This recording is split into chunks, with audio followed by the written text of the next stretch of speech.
First attempt କି ଅଛ କି ନା ସବୁ ଦେଇଛ ଗୋଟେ ଗୋଟେ ଥର ମ୍ୟାମ୍ କି ପ୍ରିଲିମ୍ ଆଟେମ୍ପ୍ଟ କରିଛ? ଓକେ, କଥା ହୁଅରେ, ଟିକେ ଟିକେ ପାର୍ଟିସିପେଟ କର। ତମମାନେ ଗୋଟେ ଗୋଟେ ବ୍ୟୁରୋକ୍ରାଟ୍ସ ହବାକୁ ଯାଉଛ ପରା। ମାନେ ଏଠି କଥା ହେଲେ ତମକୁ କଣ ପନିଶମେଣ୍ଟ ମିଳୁଛି? କିଛି ତ ତମ इंटरेक्ट ଆଡୁ करो। ହଁ ଇଣ୍ଟରାକ୍ଟ ନ स्वतिका, କଲେ शुभंकर, स्मारकी, समीर, लक्ष्मी, गोपाल इंटरेक्ट करो ହେଲା ନହେଲେ ଆମେ ନେକ୍ସଟ ସେସନ ଲାଇଭ କରିବୁନି ସିଧା ରେକର୍ଡ କରିକି Morning, ଦେଇଦେବୁ। ma'am. Good morning, sir. Good morning. Good morning, sir. ହଁ ଆରେ ଇଣ୍ଟରେକ୍ଟ କରିଲେ ସିନା ଭଲ ଲାଗିବ, ଲାଇଭ କରିକି ନହେଲେ ଫାଇଦା କଣ? ଆମେ ରେକର୍ଡ କରିକି ଦେଇଦେବୁ ୱାନ୍ ସାଇଡେଡ ବସିକି। ଇଣ୍ଟରେକ୍ଟ କର, ଭଲ ଲାଗିବ ହେଲା। I guess, sir. ହୁଁ। ମୋ ସ୍କ୍ରିନ୍ ଭିଜିବୁଲ ହଉଛି ତମମାନଙ୍କୁ? Yes, ma'am. ହୁଁ, ତ ତ ମତେ ଲାଗୁଛି ତାହେଲେ କି ଆନ୍ସର ଦେଲନି ତ ସବୁ ତମେ ସେକେଣ୍ଡ ଥାର୍ଡ ଏଇ ଆଟେମ୍ପ୍ଟର ଅଛ ନାଇଁ କି?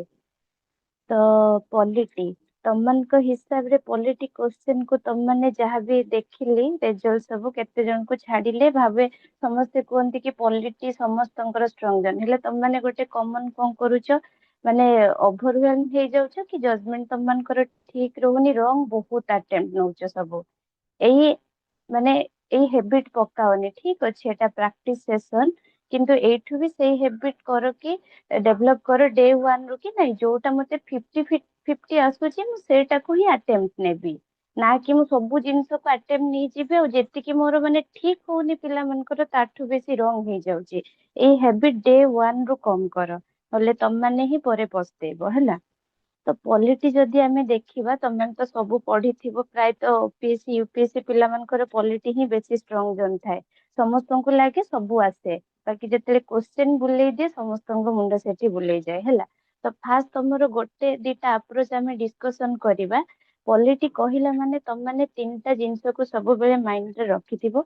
ଗୋଟେ ହଉଛି ତମମାନଙ୍କର ସବୁବେଳେ କନଷ୍ଟିଟ୍ୟୁସନାଲ ଫିଲୋସଫିକୁ ତମମାନେ ଅପହୋଲ୍ଡ କରୁଥିବ ହେଲା। କନଷ୍ଟିଟ୍ୟୁସନାଲ ଫିଲୋସଫି ୱାର୍ଡ ର ମିନିଂ ବହୁତ ଡେପ୍ଥ ଅଛି, ବାକି ତମମାନେ ହଉଛି ତାକୁ ଟିକେ ବୁଝିବ କି ଯେତେବେଳେ ବି ତମମାନେ ପଲିଟି କ୍ୱେଶ୍ଚନ ସଲ୍ଭ କରୁଛ ଆଗ କନଷ୍ଟିଟ୍ୟୁସନ ବେସିସ ରେ ହିଁ ତାକୁ ସଲ୍ଭ କରିବାକୁ ଟ୍ରାଏ କର। ପଢୁଛ ବି ଯେତେବେଳେ ସବୁବେଳେ କନଷ୍ଟିଟ୍ୟୁସନାଲ ରେଫରେନ୍ସ କୁ ନେଇକି ତାକୁ ମନେ ରଖିବାକୁ ଟ୍ରାଏ କର। ଆର୍ଟିକିଲ ହଉ, ଜଜମେଣ୍ଟ ହଉ, ଯୋଉ ବି ପ୍ରସ୍ପେକ୍ଟିଭ ରେ ତମେ ମନେ ରଖି ପାରୁଛ ସବୁବେଳେ ସେଇ ହିସାବରେ ତାକୁ ଭେଲିଡେଟ କରିବ ହେଲା।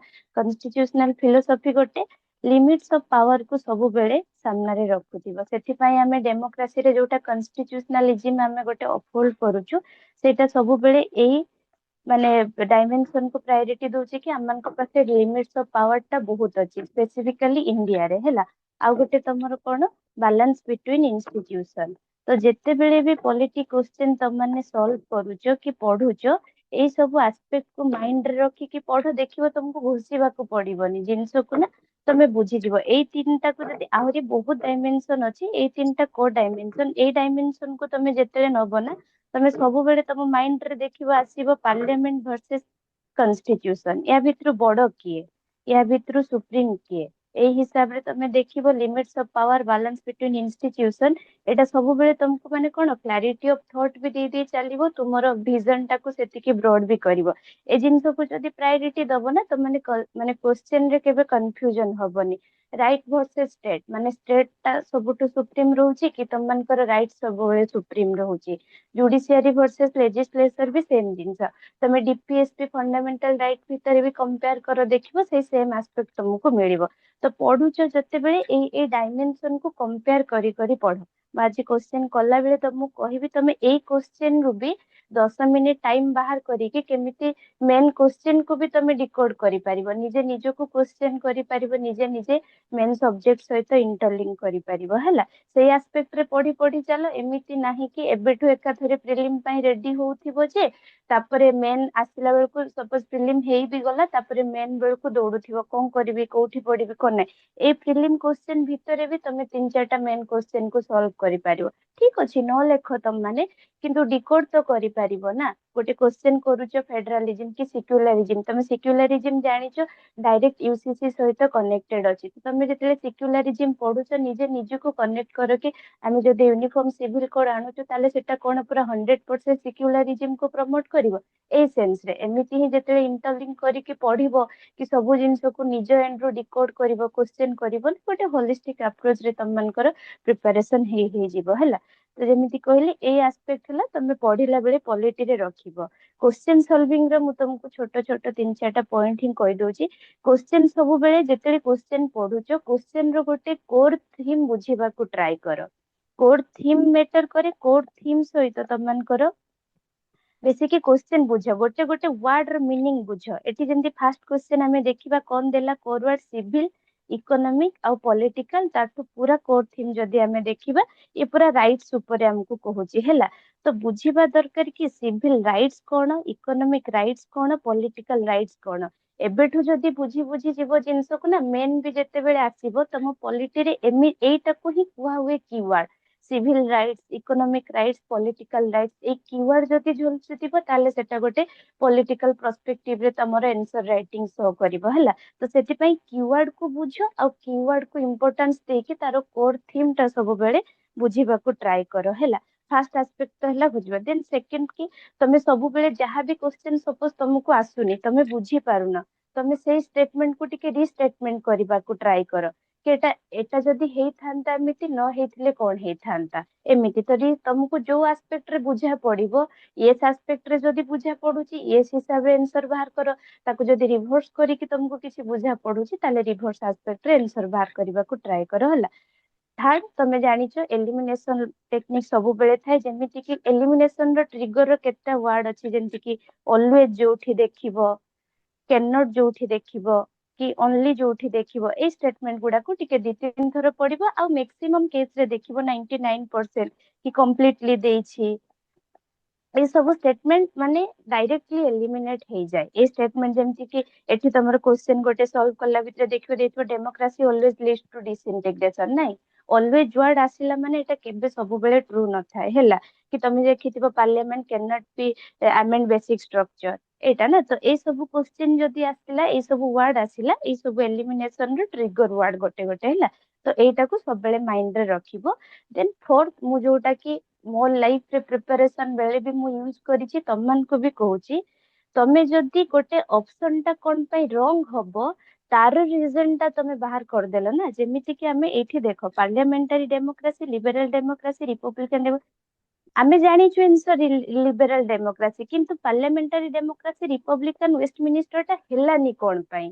जो दिन गोटे पिला आर आंसर पाई जीवो ना मु तमे कहबी कि तमे 90% रेडी हे गले प्रिलिम पई बुझी परछो तो मो एस्पेक्ट एटा बाहर करनी जेते क्वेश्चन सॉल्व करूचो जे को एटा ही आंसर देखि कि पळाउनी जेते बेले 5टा क्वेश्चन कि 4टा ऑप्शन को जेते बेले एनालाइज करूचो सब बेले सेही एस्पेक्ट को दियो जे ए पॉइंट ता हेलानी तो हेलानी कोन पई सेटा जो दिन तुमे तुम माइंड रे डेवलप करि दबो ना से दिन तमे जानो कि तमे प्रिलिम्स रेडी को भी एस्पेक्ट रे तमे प्रिलिम्स रे फेल होबनी एटा मु तुमको लेखि के दे दोजी तो से एस्पेक्ट ता सब बेले मु भावे मोर पिला मान को मु एटा गोल्डन रूल मु भी मो प्रिपरेशन फेज रे ए सेम रूल को देके मु लाइफ रे केबे प्रिलिम फेल हेनी टीचर तो एमिति भी अछंती अदर इंस्टीट्यूट रे प्रिलिम थरे भी बजै नांती हेले पिला मान को प्रिलिम कोर्स पढौचनी मो लाइफ रे केबे प्रिलिम फेलेनी ए गोटे ही मु भावे मो पई गोल्डन रूल मु जेबे भी पढिची सब बेले भावे काहे लिबरल डेमोक्रेसी हैला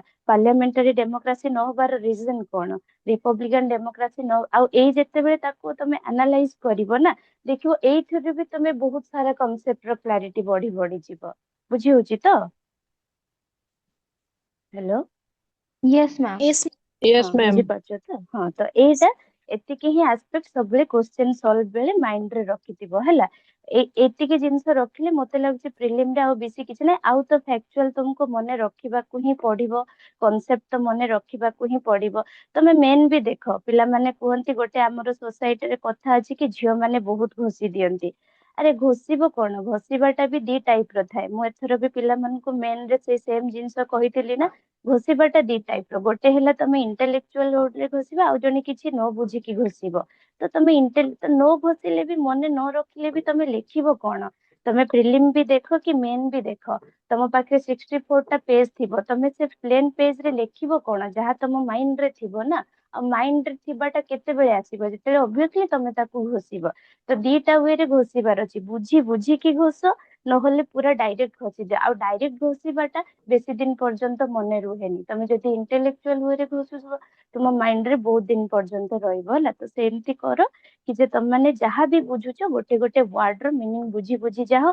କାହିଁ ହେଲାନି ସେଇ କ୍ୱେଶ୍ଚେନ ନେଇକି ତମେ କାଉଣ୍ଟର ଆଟାକ କର ହେଲା। ଠିକ ଅଛି, ତ ଏବେ ଚାଲ କ୍ୱେଶ୍ଚେନ କୁ ଯିବା। ଫାର୍ଷ୍ଟ କ୍ୱେଶ୍ଚେନ ଆମର କଣ କହୁଛି ଯେ India provide civil economic and political rights, civil, economic and political rights to its citizens and treats them equally. In this context, that would be the most appropriate description of India.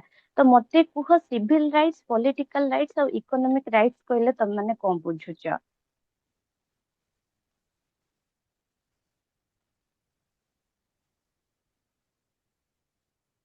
खाली देखिल पढ़ीदेल question मारिकी पळेल, बुझ रे word बुझ, word बुझिले mind रे तुमरो रहिबो। Civil rights कहले हम माने कोन बुझुचु? सिविल वर्ड रो मीनिंग आसी गला माने एटा तमरो फ्रीडम को सिग्निफाइज करूची, जोटा कि तमरो पूरा तम माने फंडामेंटल राइट्स रे अछि इक्वालिटी बिफोर लॉ हैला। एटा तमरो हैला सिविल राइट्स। पॉलिटिकल राइट्स कहले कोन बुझुचो?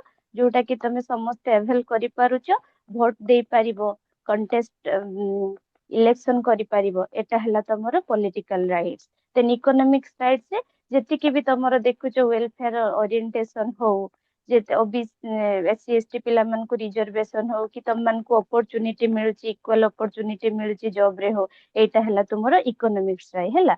माने समस्त Yes. को हमको रूल ऑफ लॉ और इंडिविजुअल राइट माने समस्त को पई सेम रहिबो हैला। तो आमे तो ए सब जिनस रु तमे भाबो जेतेबेले इहार माने तमे बुझी गल, सिविल राइट्स होची फ्रीडम इक्वालिटी, पॉलिटिकल राइट्स रहला, इकोनॉमिक रहला। क्वेश्चन केते इजी हे जिवो तुमको एबे इंटरप्रेट करबा को, to it citizen and treat them equally in the context of India. देखो ऑप्शन को आसीबा, parliamentary democracy, liberal democracy, republican democracy, Westminster democracy. Obviously जेतेबेले आमे समस्त को माने कोन इक्वालिटी दउछु, इंडिविजुअल राइट्स दउछु, रूल ऑफ लॉ को प्रमोट करूछु, तो बाय डिफॉल्ट ए जिंस हमर कोन होची लिबरल डेमोक्रेसी को प्रमोट करूची। तो मते को डेमोक्रेसी रो वर्ड रो मीनिंग कोन के मते बुझेयो?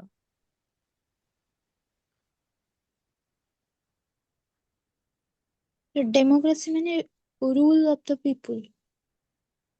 हाँ, रूल ऑफ द पीपल पूरा सिंपल वर्ड रे को माने हमरो पूरा गवर्नमेंट ता हमें डायरेक्टली इलेक्टेड रिप्रेजेंटेटिव थ्रू रे ही करछु। पिला कोन रे सब एग्जाम देइछो डेमोक्रेसी वर्ड रे से गोटे पिला, अरे कुह रे एबेठू कहवा आदत कर, एबे को गोटे निजे ऑफिसर भलिया भाब। डे वन रु जदि ऑफिसर भली भाबिल ताहले ही जाइकी इंटरव्यू रे किछि कहि परिबो। एठी हम माने फेस केही कहारो देखुनु, गोटे ही अछि हम माने कथा कहबो। तम माने जदि पार्टिसिपेट न करिवो ताहले मु आज 15टा क्वेश्चन करिकी छाडी देबी, आ परटू क्लास पूरा रेकॉर्डेड रखिबी हैला। आ काहे हम माने डिस्कशन करिबा? ସବୁ ଜିନିଷ ମତେ ଆସିବ ବୋଲି ମୁଁ କହୁନି କି ମୁଁ ଏଠି ତମମାନଙ୍କୁ ଖାଲି ସବୁରେ ଜ୍ଞାନ, ତମମାନେ ବି କିଛି ପାର୍ଟିସିପେଟ କର ତାକି କ୍ଲାସ ଟା ଇଣ୍ଟରାକ୍ଟିଭ ଲାଗିବ। ଆଉ ଡେମୋକ୍ରେସି ୱାର୍ଡ ତମେ ଫଟ ଫଟ କାହା ପାର୍ଟିରୁ ବାହାରୁନି, ତମମାନେ ବ୍ୟୁରୋକ୍ରାଟ ସବୁ ଗୋଟେ ଗୋଟେ ଭାବିଛ। ଡେମୋକ୍ରାସି ମାନେ ଯୋଉଟା କି ଗୋଟେ ପଲିଟିର ନର୍ମାଲ ଆସ୍ପେକ୍ଟ, ଡେମୋକ୍ରାସି କୁହ, ରିପବ୍ଲିକାନ କୁହ, ସଭରେନିଟି କୁହ, ଏ ଜିନିଷକୁ ବୁଝା ପଡନି। ହଉ ଠିକ ଅଛି, ଯିଏ ବି କହିଲ ଭେରି ଗୁଡ। ତ ଡେମୋକ୍ରାସିର ମିନିଂ କଣ ହଉଛି? ଆମେ ଗୋଟେ ଏଟା ଗୋଟେ ଫର୍ମ ଅଫ ଗଭର୍ନମେଣ୍ଟ ନାଇଁ କି? ତ ଏମିତି ଅଛି ଡେମୋକ୍ରାସି ଅଛି, ମୋନାର୍କି ଅଛି, ତ ସେ ସବୁ ଜିନିଷ ଗୋଟେ ଫର୍ମ ଅଫ ଗଭର୍ନମେଣ୍ଟ ଯୋଉଟା କି କଣ କରୁଛି ଗୋଟେ ପିପୁଲ ମାନଙ୍କ ହାତରେ ପାୱାର ଦଉଛି ହେଲା। ତ ସେଇ ହିସାବରେ ଆମେ ଡେମୋକ୍ରାସି ସହିତ ହିଁ ଖାଲି ୱାର୍ଡ ଲିଙ୍କ ହେଲା parliamentary, liberal, republican, Westminster. Parliamentary form of government ଯୋଉଟା କି ଆମେ ଜାଣିଛୁ ଆମର ଡେମୋକ୍ରାସି ମାନେ ବାଇ ଡିଫଲ୍ଟ ମାନେ ପାର୍ଲାମେଣ୍ଟାରୀ ଫର୍ମ କୁ ବି ମାନେ ୱାନ୍ ହାଫ ରେ ଗୋଟେ ରିପ୍ରେଜେଣ୍ଟ କରେ। ବାକି ସେ ଜିନିଷଟା ନାହିଁ, ପାର୍ଲାମେଣ୍ଟାରୀ କହିଲେ ଆମେ କଣ ବୁଝୁଛୁ ସେଟା ଖାଲି ଆମର ଯୋଉଟା କି ଲେଜିସ୍ଲେଟିଭ ଏକ୍ଜିକ୍ୟୁଟିଭ ସେ ପାର୍ଟ କୁ ରିପ୍ରେଜେଣ୍ଟ କରୁଛି ହେଲା। କିନ୍ତୁ ଏଠି କହୁଛି ଯେ ସିଭିଲ, ଇକୋନୋମିକ, ପଲିଟିକାଲ ସବୁ ରାଇଟ କୁ ସେ ତମକୁ କରୁଛି। ତ ଏଠି ଅଟୋମେଟିକ କଣ ପାର୍ଲାମେଣ୍ଟାରୀ ଡେମୋକ୍ରାସି ତମର ଏଲିମିନେଟ ହେଇଗଲା। ଦେନ୍ ଆସିଲା ରିପବ୍ଲିକାନ। ରିପବ୍ଲିକାନ ଟା ଆମର ନୁହେଁ, ରିପବ୍ଲିକ ଆମର ରିପ୍ରେଜେଣ୍ଟ କରୁଛି ଆମର ଡେମୋକ୍ରାସି, କିନ୍ତୁ ଡାଇରେକ୍ଟଲି ଆମର ସବୁ ରାଇଟ୍ ସେଇଠି ଏଭେଲ ହେଇପାରୁନି ହେଲା। ତ ସେଥିପାଇଁ ଆମର ରିପବ୍ଲିକାନ ହବନି। କିନ୍ତୁ ଆଉ ଗୋଟେ କଥା କି ରିପବ୍ଲିକାନ ୱାର୍ଡ ର ମିନିଂ ହଉଛି ଯୋଉଟା କି ହେରିଡେଟାରୀ ହେଇଥିବ। ଇଲେକ୍ଟେଡ ହେଡ୍ ଅଫ ଦ ଷ୍ଟେଟ ଟା ହେରିଡେଟାରୀ ହେଇଥିବ। କିନ୍ତୁ ଆମର କୋଉ କୋଉ ଜାଗାରେ ରିପବ୍ଲିକାନ ମାନେ ୱାର୍ଡ ରିପବ୍ଲିକାନ ଅଛି, କିନ୍ତୁ ଆମ ଡେମୋକ୍ରାସି ଟା ରିପବ୍ଲିକାଲ ଡେମୋକ୍ରାସିକୁ ରିପ୍ରେଜେଣ୍ଟ କରୁନି ହେଲା। ତ ସେଥିପାଇଁ ରିପବ୍ଲିକାନ ଡେମୋକ୍ରାସି ବି ନେଗ୍ଲେକ୍ଟ ହେଇଗଲା। ଦେନ୍ ଆମର ହେଲା ୱେଷ୍ଟ ମିନିଷ୍ଟର ଡେମୋକ୍ରାସି, ଯୋଉଟା କି ୱେଷ୍ଟ ମିନିଷ୍ଟର ର ମାନେ ହଉଛି ଯୋଉଟା କି ଆମର ୱେଷ୍ଟର୍ଣ୍ଣ ର ଇନଫ୍ଲୁଏନ୍ସ ରହୁଛି। ୱେଷ୍ଟ କହିଲା ମାନେ ଆମର ବ୍ରିଟିଶ ର ଇନଫ୍ଲୁଏନ୍ସ ଯୋଉଟା। ତ ୱେଷ୍ଟ ମିନିଷ୍ଟର ଡେମୋକ୍ରାସି ଟା ପ୍ରାୟତଃ ବ୍ରିଟେନ ସେ ସାଇଡ ରେ ଫଲୋ ହୁଏ ବୋଲି ୱେଷ୍ଟ ମିନିଷ୍ଟର ଡେମୋକ୍ରାସି, ଯୋଉଟା କି ସେଇଠି ବି ଏତିକି ରାଇଟ୍ସ ନଥାଏ, ମାନେ ଇଣ୍ଡିଭିଜୁଆଲ ରାଇଟ୍ସ ହଉ, ଇକ୍ୱାଲିଟି ହଉ, ଫ୍ରିଡମ ହଉ, ଏସବୁକୁ ପ୍ରାୟୋରିଟି ଦିଆ ହୁଏନି ହେଲା। ତ ମଡେଲ ଅଫ ଗଭର୍ନାନ୍ସ ଯୋଉଟା କି ପୁରା ବ୍ରିଟେନ ରୁ ହିଁ ବରଡ ହେଇଛି। ଏଠି ପୁରା ତମକୁ ଡିଟେଲ୍ସ ରେ ଦିଆ ହେଇଛି, ଯୋଉମାନେ ପଢିବାକୁ ଚାହିଁବ ପୁରା ଡିଟେଲ୍ସ ରେ ପଢି ପାରିବ। ବାକି ମୁଁ ତମକୁ ଏଇ ଅପସନ ରୁ ହିଁ ବୁଝେଇଦେଲି। ପାର୍ଲାମେଣ୍ଟାରୀ ଡେମୋକ୍ରାସି ଏଥିପାଇଁ ହବନି କାରଣ ପାର୍ଲାମେଣ୍ଟାରୀରେ ଯୋଉଟା କି ଏକ୍ଜିକ୍ୟୁଟିଭ ଲେଜିସ୍ଲେଟିଭ ରିଲେସନସିପ କୁ ଯୋଉଟା ରିପ୍ରେଜେଣ୍ଟ କରେ, ସେଠି ଆମକୁ ସବୁ ରାଇଟ୍ସ କୁ ସିଭିଲ, ଇକୋନୋମିକ, ପଲିଟିକାଲ ସେ ରାଇଟ୍ସ ମାନେ ଏନସିଓର ହବ ବୋଲି କିଛି ଗ୍ୟାରେଣ୍ଟି ଆମକୁ ଦିଏନି ହେଲା। ତ ସେଥିପାଇଁ ପାର୍ଲାମେଣ୍ଟାରୀ ଡେମୋକ୍ରାସି ହବନି। ଲିବରାଲ ଡେମୋକ୍ରାସି ହିଁ ଗୋଟେ ୱାର୍ଡ ଯୋଉଠି କି ଇଣ୍ଡିଭିଜୁଆଲ ରାଇଟ୍, ଇକ୍ୱାଲିଟି ଆଉ ଫ୍ରିଡମ କୁ ହିଁ ଦିଏ। ତମେ ଲିବରାଲ ୱାର୍ଡ ର ମାନେ ହିଁ ଜାଣିଥାଉ କି ଯୋଉଠି କି ସବୁ ମାନେ ତମର ରାଇଟ୍ସ, ଇକ୍ୱାଲିଟି, ଇଣ୍ଡିଭିଜୁଆଲ ଲିବର୍ଟି ସବୁ ତମେ ମାନେ ଲିବରାଲ ୱାର୍ଡ ର ମିନିଂ ହିଁ ଏହା ଜାଣି ଦେଇଥାଉ ହେଲା। ଲିବରାଲ ମାନେ ହିଁ ରାଇଟ୍ସ ବି ଥିବ ସେଇଠି, ରାଇଟ୍ସ ବି ଥିବ ପ୍ଲସ ଇକ୍ୱାଲିଟି ବି ଥିବ, ଇକ୍ୱାଲିଟି ବି ଥିବ ପ୍ଲସ ଇଣ୍ଡିଭିଜୁଆଲ ର ଲିବର୍ଟି ବି ଥିବ ହେଲା।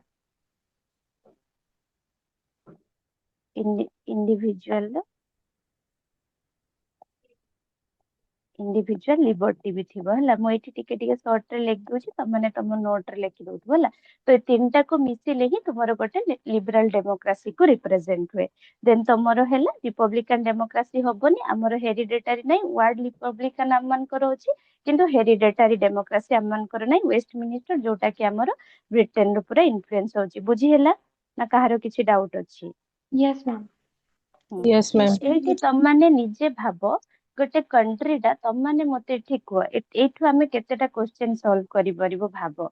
ତ ଗୋଟେ country can a country be liberal but not democratic, ଏଟା ପସିବଲ ହେଇପାରିବ କି? ତମମାନେ କୁହ। ଆଉ ଥରେ କ୍ୱେଶ୍ଚନ ଭଲସେ ଶୁଣ। Can a country be liberal but not democratic?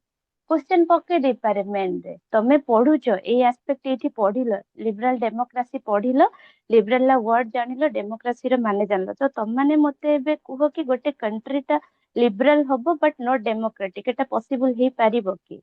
ଯଦି ହବ କାହିଁକି, ଯଦି ନ ହବ କାହିଁକି? କିଏ ମତେ କହିପାରିବ ଆନ୍ସର?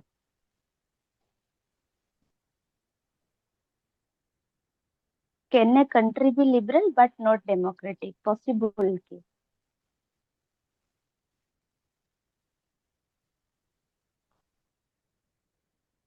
ଲିବରାଲ ର ମାନେ ଜାଣିଲ, ଯୋଉଟା କି ଇଣ୍ଡିଭିଜୁଆଲ ରାଇଟ୍ସ, ରୁଲ ଅଫ ଲ ହଉ, ଇକୋନୋମିକ ଫ୍ରିଡମ, ସବୁ ଫ୍ରିଡମ କୁ ପ୍ରମୋଟ କରୁଥିବ। ଡେମୋକ୍ରେଟିକ ର ମାନେ ବୁଝିଲ ଯେ ପଲିଟିକାଲ ପାୱାର ଟା ପିପୁଲ ମାନଙ୍କ ହାତରେ ହିଁ ଥିବ ହେଲା, ଯୋଉଟା କି ଆମର ମାନେ ଇଲେକ୍ଟେଡ ରିପ୍ରେଜେଣ୍ଟେଟିଭ ଥିବ। ତ ମୁଁ କହୁଛି କି can a country be liberal but not democratic. ଦେଖ ତମ ମାଇଣ୍ଡ ର କେତେ ଡାଇମେନସନ ହବ, ତମେ ନିଜକୁ କ୍ୱେଶ୍ଚନ କର। ଏଇ ହିସାବରେ ଯଦି ପଢି ପଢି ଯିବ ନା, ଟପର ବି ହବାକୁ ତମମାନଙ୍କୁ କେହି ଅଟକେଇ ପାରିବନି। କିନ୍ତୁ ନାହିଁ, ତମେ ତମର ମାଇଣ୍ଡ ସେଟ କୁ ହିଁ ଏତେ ମାନେ ଲିମିଟେଡ କରିଦଉଛ ଯେ ନିଜେ ନିଜକୁ କ୍ୱେଶ୍ଚନ ଭାବୁନ। ଯାହା ଲକ୍ଷ୍ମୀକାନ୍ତରେ ଅଛି ତାକୁ ଖାଲି ପଢି ଦଉଛ, ତମେ ଭାବୁଛ ତମ ଦୁନିଆରେ ସବୁ ଜାଣିଗଲ। ପିଲା ଅଛନ୍ତି ଏକ୍ସାମ ଦଉଛନ୍ତି କି ନାହିଁ, ମ୍ୟାଡାମ କିଏ ହାଏଷ୍ଟ ମାର୍କ ରଖିଲା? ଆରେ ଭାଇ ସାଇଲେଣ୍ଟଲି ପ୍ରିପାରେସନ ତ କର। କଣ ଜାଣିବ କିଏ ହାଏଷ୍ଟ ମାର୍କ ରଖିଲା ଦେଖିକି? ତମ ନଲେଜ କୁ ତମେ ସାଇଲେଣ୍ଟଲି ଏତେ ବଢାଅ ଯେ ଯିଏ ଯେତେ ମାର୍କ ରଖୁ, ତମ ପାଖରେ କୋଉଠି ସ୍କୋପ ଅଫ ଇମ୍ପ୍ରୁଭମେଣ୍ଟ ଅଛି ତମେ ସେଟା ଦେଖ ନା। କିଏ ହାଏଷ୍ଟ ମାର୍କ ରଖିଲା, କାହିଁକି ରଖିଲା, କେମିତି ରଖିଲା?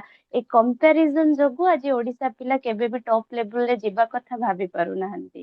ଆରେ ନିଜର ନଲେଜ କୁ ଦେଖ, କେତେ ଜଣ ପିଲା ଏଠି ତମେ ଅଛ, ଏତିକି ତମେ ନିଜେ ନିଜକୁ କେବେ କ୍ୱେଶ୍ଚନ କରିଛ? ଆମେ ତ ଲିବରାଲ ଜାଣିଲୁ, ଡେମୋକ୍ରେଟିକ ଜାଣିଲୁ, ତ କେମିତି ଗୋଟେ କଣ୍ଟ୍ରି ଟା ଲିବରାଲ ହେବ ବଟ୍ ନଟ୍ ଡେମୋକ୍ରାଟିକ? ଏଟା ପସିବଲ କି?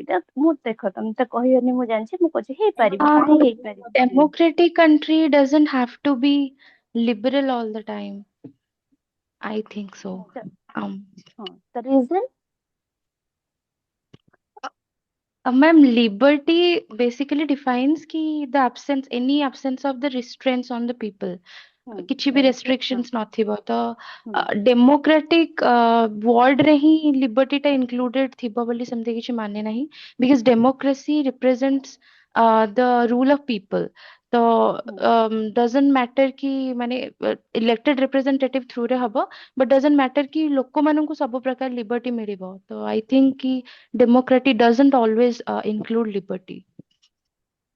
ହଁ somehow ମାନେ ଠିକ ଠାକ ଆଡ୍ରେସ କଲେ। ଦେଖ ମୁଁ ତମକୁ କହୁଛି ହେଇପାରିବ obviously, କାହିଁ ହେଇପାରିବନି? ମ୍ୟାମ୍ ତମେ ଦେଖ। ହଁ କୁହ।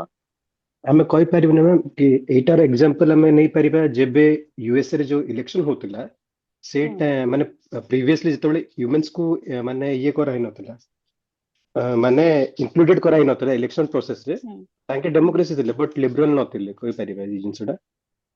ହଁ ୟୁଏସଏ କେସ ରେ ତ ସେଟା ପସିବଲ, ତାଙ୍କ କେସ ରେ ତ ସବୁ ହିଁ ପସିବଲ। ମୁଁ ଯେହେତୁ ଆମ ଫିଚର କୁ ଦଉଛି, ମୁଁ କହୁଛି ଆମର ଏକ୍ସାମ୍ପଲ ନେଇକି ମୁଁ କହୁଛି ୟୁଏସଏ କେସ ତ ଯୋଉଟା ଦେଲା ସେଟା ବି ଆକ୍ସେପ୍ଟେବୁଲ। ଦେଖ କେମିତି ଗୋଟେ କଣ୍ଟ୍ରି ଏଟା ପସିବଲ ହେଇପାରିବ? ତମକୁ ତମକୁ ସିଭିଲ ଲିବର୍ଟି ମିଳୁଛି, ସ୍ପିଚ ହଉ, ରିଲିଜିୟନ ହଉ, ପ୍ରପର୍ଟି ହଉ, ସବୁରେ ତମକୁ ସିଭିଲ ଲିବର୍ଟି ମିଳିଲା। ତମକୁ ରୁଲ ଅଫ ଲ ମିଳୁଛି, ଇଣ୍ଡିପେଣ୍ଡେଣ୍ଟ କୋର୍ଟ ମିଳୁଛି, ତମକୁ ମାର୍କେଟ ର ଫ୍ରିଡମ ମିଳୁଛି। ବାକି ତମେ ଦେଖ ପଲିଟିକାଲ ପାର୍ଟିସିପେସନ ସମହାଉ କେତେ କେସ ରେ ଡିନାଇ ହଉଛି। ତମେ ମାନେ ଫ୍ରି ଇଲେକ୍ସନ ହଉ, ରେଷ୍ଟ୍ରିକ୍ସନ ଭୋଟିଂ ରାଇଟ୍ସ ହଉ, କି ପାୱାର ଯେତେବେଳେ ମୋନାର୍କି କେସ ରେ କଣ ହଉଛି ପାୱାର କନସେନଟ୍ରେଟ ହେଇଯାଉଛି। ତ ଲିବର୍ଟି ମିଳୁଛି ସିନା, କିନ୍ତୁ ଡେମୋକ୍ରାଟିକ ସେ କେସ ରେ ପସିବଲ ହଉନି। ବୁଝିପାରୁଛ ନା? ତ ଏମିତି ବି ହେଇପାରିବ ଗୋଟେ କଣ୍ଟ୍ରି ସିଭିଲ ରାଇଟ୍ସ ଦବ, ସ୍ପିଚ ଦବ, ରିଲିଜିୟନ ଦବ, ପ୍ରପର୍ଟି ଦବ, ରୁଲ ଅଫ ଲ ଦବ, କି ଇଣ୍ଡିପେଣ୍ଡେଣ୍ଟ କୋର୍ଟ ଦବ, କିନ୍ତୁ ଫ୍ରି ଇଲେକ୍ସନ କଣ୍ଡକ୍ଟ କରିବନି, ରେଷ୍ଟ୍ରିକ୍ସନ ଭୋଟିଂ ରାଇଟ୍ସ ନାହିଁ। ଯେମିତି କି ଆମେ ବ୍ରିଟେନର 19th ସେଞ୍ଚୁରୀରେ ଯାହା ଥିଲା ସେମ କେସ ଟା ଆମେ ଏକ୍ସାମ୍ପଲ ନେଇପାରିବା। ସେତେବେଳେ କଣ୍ଟ୍ରି ଗୋଟେ ଲିବରାଲ ଥିଲା, ବାକି ଡେମୋକ୍ରାଟିକ ନଥିଲା। ଏବେ ପ୍ରି 2020 ତମେ ହଂକଂ ଜାଣିଥିବ, ଯୋଉଟା କି ଯେତେବେଳେ ୟୁକେ ଅଣ୍ଡର ରେ ଥିଲା, ଏବେ ଚାଇନା ତାକୁ ଇଏ କରିଛି। ସେ କେସ ରେ ବି ସେମିତି ସେମାନଙ୍କର ମାନେ ସିଭିଲ ଲିବର୍ଟି ବହୁତ ଥିଲା, ବାକି ଇଲେକ୍ଟୋରାଲ ଡେମୋକ୍ରାସି ସେମାନଙ୍କ ପାଖେ ନଥିଲା। ତ ଏଇ ଏକ୍ସାମ୍ପଲ ହିସାବରେ ତମେ ସେଠି ବି କହିପାରିବ କି ମାନେ ଲିବରାଲ ଥିଲା କଣ୍ଟ୍ରି, ହେଲେ ନଥିଲା। ତ ଏଇ ବେସିସ ରେ ଆମେ କହିବା ତାହେଲେ ଗୋଟେ କଣ୍ଟ୍ରି ମାନେ ସବୁବେଳେ ମ୍ୟାଟର କରେନି କି ସେଟା ଲିବରାଲ ସହିତ ଡେମୋକ୍ରାଟିକ ବି ଫଲୋ କରୁଥିବ। ଲିବରାଲ ହେଇପାରିବ କିନ୍ତୁ ଡେମୋକ୍ରାଟିକ ନ ହେଇପାରେ। ହେଲା, ବୁଝିହେଲା? ତ ଏହା ଆସ୍ପେକ୍ଟ ରେ ମୁଁ ତମକୁ ଗୋଟେ ନେକ୍ସଟ କ୍ୱେଶ୍ଚନ ପଚାରୁଛି, ଯୋଉଟା କି ତମର ସେକେଣ୍ଡ କ୍ୱେଶ୍ଚନ କୁ ସଲ୍ଭ କରିବ। ମତେ କୁହ, ଇଣ୍ଡିଆକୁ ଆମେ କଣ ପାଇଁ ନୋଟ ପିଓରଲି ଲିବରାଲ କହୁନି, ତାକୁ ଆମେ ଗୋଟେ ସୋସିଆଲ ଡେମୋକ୍ରାସି ବୋଲି ସିଗ୍ନିଫାଇଜ କରୁ? କଣ ପାଇଁ? କିଏ କହିପାରିବ? ଏଇଟା ତମ ମାନେ ଜାଣିଥିଲ ଯେ ଇଣ୍ଡିଆ ପିଓରଲି ଲିବରାଲ ନୁହଁ, ଇଣ୍ଡିଆ ଗୋଟେ ସୋସିଆଲ ଡେମୋକ୍ରାସି। ତ କଣ ପାଇଁ ଇଣ୍ଡିଆ ଗୋଟେ ସୋସିଆଲ ଡେମୋକ୍ରାସି? ସେଇ ବେସିସ ରେ ଆମେ ସେକେଣ୍ଡ କ୍ୱେଶ୍ଚନ ସଲ୍ଭ କରିବା। In dealing with the social division, which one of the following statement is incorrect about democracy? ତ social division in the sense କି ଆମେ social democracy କୁ ହିଁ promote କରୁଛୁ। ଏଇଟା ତମର ଗୋଟେ main question ବି ହେଇପାରେ କି why is India also called a social democracy, not purely liberal? ହେଲା, କିଏ କହିବ ମତେ ଆନ୍ସର? ମ୍ୟାମ୍ ଏଇ ଏଇଟା aspect କାହିଁକି କନଷ୍ଟିଟ୍ୟୁସନ ଟା ବ୍ଲେଣ୍ଡ କରୁଛି ପଲିଟିକାଲ ଡେମୋକ୍ରାସି କୁ ସୋସିଆଲ ଆଉ ଇକୋନୋମିକ ଜଷ୍ଟିସ ସହିତ। ତ ଯୋଉଟା କି ହଁ ଇକ୍ୱାଲିଟିଜ କୁ ରିଡ୍ୟୁସ କରୁଛି, ଯେମିତି କି ୱେଲଫେୟାର ହେଲା କିମ୍ବା ଷ୍ଟେଟ ହଁ ଇଣ୍ଟରଭେନସନ କିମ୍ବା ଫଣ୍ଡାମେଣ୍ଟାଲ ରାଇଟ୍ସ। ତ ସେଇଥିପାଇଁ ଆମେ କହିପାରିବା କି ଇଣ୍ଡିଆକୁ ଗୋଟେ କନସିଡର କରାଯାଉଛି ସୋସିଆଲ ଡେମୋକ୍ରାସି ହିସାବରେ। Very good. କିଛି ଆହୁରି ତମେ ଆଡ୍ରେସ କଲ। ଦେଖ ମୁଁ ଯେତେବେଳେ ତମେ ମେନ ରେ ବି ଏମିତି କ୍ୱେଶ୍ଚନ ଦେଖୁଛ କି ତମକୁ କିଏ ପଚାରିଲେ ସବୁବେଳେ ଡିକୋଡ କର, 30 ସେକେଣ୍ଡ ନିଅ, କ୍ୱେଶ୍ଚନ କୁ ଡିକୋଡ କର। ପିଓରଲି ଲିବରାଲ ଡେମୋକ୍ରାସିର ଫିଚର୍ସ କଣ ହବା ଦରକାର, ସୋସିଆଲ ଡେମୋକ୍ରାସିର ଫିଚର୍ସ କଣ? ମାଇଣ୍ଡ କୁ ସବୁବେଳେ ଏଇ ଆସ୍ପେକ୍ଟରେ ଡିକୋଡ କରି କରି ଚାଲ, ତାକି ନା ଜିନିଷଟା ଗୋଟେ ତମର ବି କ୍ଲାରିଟି ବଢି ବଢି ଯିବ। ବୁଝିପାରୁଛ? ଗୋଟେ ପିଓର ଲିବରାଲ ଡେମୋକ୍ରାସିର ଫିଚର୍ସ ଏଇଟା କି ଯୋଉଟା କି ଇଣ୍ଡିଭିଜୁଆଲ ଲିବର୍ଟି ଥିବ, ଲିମିଟେଡ ରୋଲ ଅଫ ଷ୍ଟେଟ ଥିବ, ଫ୍ରି ମାର୍କେଟ ଥିବ, ପ୍ରାଇଭେଟ ପ୍ରପର୍ଟି ବି ମାନେ ଇକ୍ୱାଲି ଇଏ କରୁଥିବ, ତାପରେ ଫର୍ମାଲ ଇକ୍ୱାଲିଟି ଯୋଉଟା କି ସମସ୍ତଙ୍କ ପାଇଁ ରୁଲ ଲ ଥିବ। ଏଇଟା ଗୋଟେ ପିଓରଲି ଲିବରାଲ ଡେମୋକ୍ରାସି। ଆମ ଇଣ୍ଡିଆର ଆମେ ହିଷ୍ଟୋରିକାଲ କଣ୍ଟେକ୍ସଟ ଯଦି ଯିବା କି ସୋସିଆଲ କଣ୍ଟେକ୍ସଟ ବି ଯଦି ଦେଖିବା, ଆମର ଇଣ୍ଡିପେଣ୍ଡେନ୍ସ ଟାଇମ ର କଥା ମନେ ପକାଅ। ଆମମାନଙ୍କ ପାଖରେ ସେତେବେଳେ କଣ ପୁରା ମାସ ପଭର୍ଟି ଥିଲା, କାଷ୍ଟ ର ବହୁତ ଅପରେସନ ହଉଥିଲା, ଜେଣ୍ଡର ଇକ୍ୱାଲିଟି ଥିଲା, ଇଲିଟରେସି, ସୋସିଆଲ ଏକ୍ସକ୍ଲୁଜନ ବହୁତ ହେଭି ଥିଲା। जो टाइम रे कि तो जेतेबेले हमर कॉन्स्टिट्यूशन मेकर माने थिले ता भितरु हमर जोटा कि ड्राफ्टिंग कमिटी रो बी आर आंबेडकर सेतेबेले सेथि पई वार्न करिथिले कि इंडिया जदि पॉलिटिकल डेमोक्रेसी फॉलो करिवो विदाउट सोशल डेमोक्रेसी ताले सेटा गोटे गोटे हालो स्टेट ऑफ को डिफाइन करिवो। तो सब बेले आमर इंडिया कंटेक्स्ट रे आमे जदि देखिबा जेहेतु आमर हिस्ट्रीटा एते पेनफुल आ एते माने कोन डेभलप भी ହେଇଛି ଆମମାନଙ୍କର पॉलिटिकल प्रोसेस और सोशल प्रोटेस्ट माने काहार गोटे अंडर रे रही कि तो एते एक्सट्रावागेंट वे रे हम माने ताको ए करिछु जे तो सेति पई आमे डायरेक्टली पॉलिटिकल डेमोक्रेसी हो कि प्योरली लिबरल डेमोक्रेसी को फॉलो करि पालुनी जेहेतु ଆମମାନଙ୍କର सोशल कंटेक्स्ट टा एमिति थिला सेही एस्पेक्ट रे आमे कोन कलु पॉलिटिकल डेमोक्रेसी को आमे सोशल डेमोक्रेसी सहित ऐड कलु। एटा तमे कोट भी करि परिबो बी आर आंबेडकर ए कोट टा political democracy without social democracy is hollow in the context of India केवल हैला। तो सेति पई social democracy हमें जदि देखिबा इंडिया से जिंस को प्रमोट कला। तो social democracy कहिले तुमको तीनटा ही मीनिंग आसी जिवो social democracy रे जोटा कि तमरो political democracy रहूची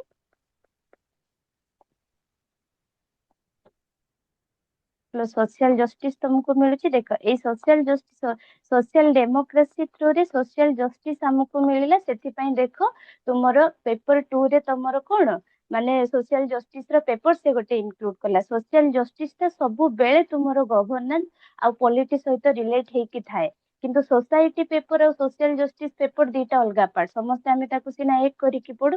सोसाइटी पेपर टा पेपर 1 रे एथि पई रहिला हमर सोसाइटी टा हमें केमिति डेवलप हेची को वे रे सेफ हेची सेटार कांसेप्ट सब बेले हिस्ट्री सहित रिलेटेड बुझी पारुछ। कास्टिज्म हो माने पैट्रियार्की हो तमर रिलीजियन हो तो ए सब जिंस कोन हिस्ट्री सहित सेति पई सोसाइटी पेपर टा सब बेले हिस्ट्री जोठी अछि आर्ट एंड कल्चर से पेपर सहित देला किंतु सोशल जस्टिस टा जेहेतु इंडिया केस रे प्योरली गवर्नेंस और पॉलिटिकल एस्पेक्ट को सेति पई सोशल जस्टिस माने तम सिलेबस भी बना हेची सेमिति साइंटिफिक वे रे किंतु तम माने पढ़िला बेले ना तमे सब्जेक्ट को इंटरलिंक करूछ ना तमे पेपर को भी सेतिके डेप्थ रे बुझी बुझी जाउछ। तो देखो सोशल डेमोक्रेसी कोन कहूची political democracy plus social justice plus economic equality plus economic equality ए तीनटा को मिसिले ही तुमरो सोशल डेमोक्रेसी को तो आमे जदि देखिबा इंडिया केमिति एक्टिव रोल ऑफ स्टेट अछि हमरो वेलफेयर मेजर अछि अफर्मेशन एक्शन अछि तमरो प्रियम्बुल रे आमे सोशल इकोनॉमिक पॉलिटिकल जस्टिस दोजु equality of status and opportunity दीटा को आमे दोजु फंडामेंटल राइट्स जोटी तमे आर्टिकल 19 को देखो तमरो फ्रीडम अछि आर्टिकल 21 लाइफ एंड लिबर्टी तमरो दोची डीपीएसपी रे तमे देखो rights of livelihood equal pay for equal work ए सब हो तो डीपीएसपी भी देखिबो तम क्लासिकल लिबरलिज्म को फॉलो करूची हैला।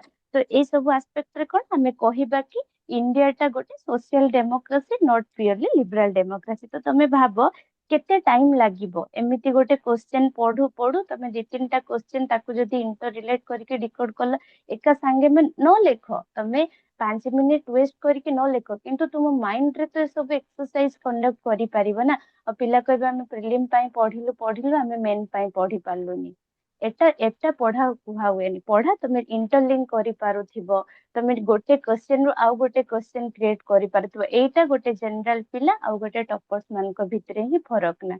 मे भी ओपीएससी रे टॉपर्स हे जाउथिबे नाही मते लागुनी टॉप 10 रे जो माने रहउथिबे सेमान करते एमिति नाही तळ तळ मे भी के घोसी घोसी रहउथिबो किंतु यूपीएससी देखो तांको कॉपी रे भी तमे टॉपर्स कॉपी देखिबो प्योरली एमिति ही झलसुथिबो नले आमे गोटे ह्यूमन बीइंग आमान को माइंड रे एते जिंस मने रहिबो तो केमिति रहिबो बुझी पारुछ। तो पढ़ा रे ए सब एस्पेक्ट को टिके ऐड करी करी चलो ठीक अछि। तो सेकंड क्वेश्चन को जिबा in dealing with social division which one of the following statement is incorrect about democracy.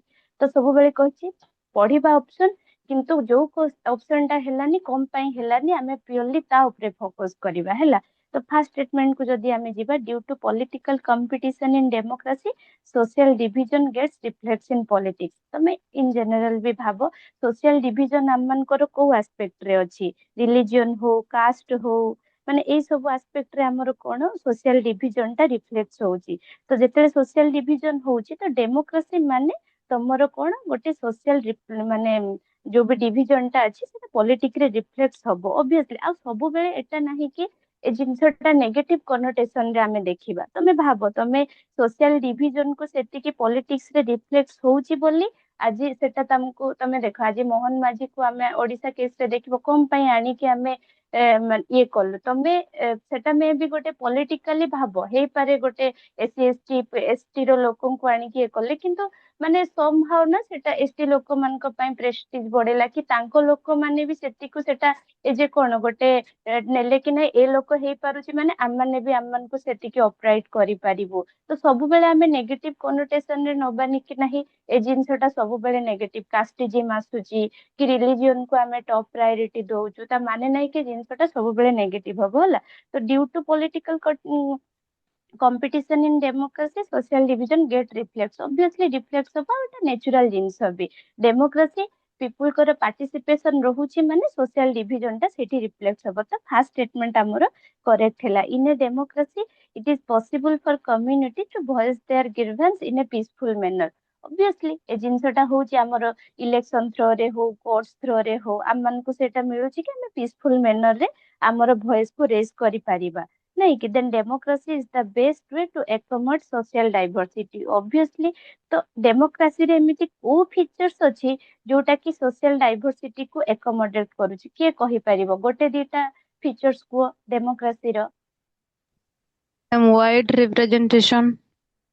Wide representation very good जेटा कि आमे रिजर्वेशन थ्रो रे नै पारिबो फेडरलिज्म गोटे बहुत बड़ स्ट्रक्चर डेमोक्रेसी रो ऑटोनॉमी देखो तो एई सब एस्पेक्ट जोटा रहूची डेमोक्रेसी रो तो सेटा हमरो कोन करूची सोशल डाइवर्सिटी को एकमोड करिवा पई गोटे बेस्ट वे होची देन डेमोक्रेसी ऑलवेज नीड्स देखो वर्ड आसी गला ऑलवेज मु जेतली जेते बेले एई एलिमिनेशन ट्रिगर वर्ड गुडा आसीबो थरे दिथर स्टेटमेंट को रिवाइज करियो गोटे तो ଯେତେବେଳେ ଇନକରେକ୍ଟ ଆସୁଛି ତାକୁ ଏମିତି ଦି ଚାରିଟା ବଡ ଗୋଲ ବୁଲେଇ ଦିଅ ହେଲା ଇନକରେକ୍ଟ ଦେଇଥିବ ମାନେ ପୁରା ଷ୍ଟେଟମେଣ୍ଟ କୁ 4-5 ଥର ପଢିବ ଯଦି କନଫ୍ୟୁଜିଂ ଅଛି ଆଉ ସବୁବେଳେ ଇନକରେକ୍ଟ ଦେଖିକି ଅପସନ ମାରିବ ଏଇଟା ତମକୁ ଫସାଏନା ସବୁବେଳେ ଆଉ ଗୋଟେ ରହିଲା ଏମିତି ଯେମିତି କହିଲି ଅଲୱେଜ କ୍ୟାନ୍ ନଟ୍ ହେଲା ଏଇ ସବୁ ଜିନିଷକୁ ଟିକେ ଦେଖିବ ତ democracy always leads to disintegration of society best in social division केबे भी नुह तमे इंडिया रे एग्जांपल निया हमरो किते सारा सोशल डिविजन अछि कास्ट नै कि रिलीजन नै कि हेले हमें तो डिसइंटीग्रेट हेनो तमे जर्मनी रो एग्जांपल नै पारिबो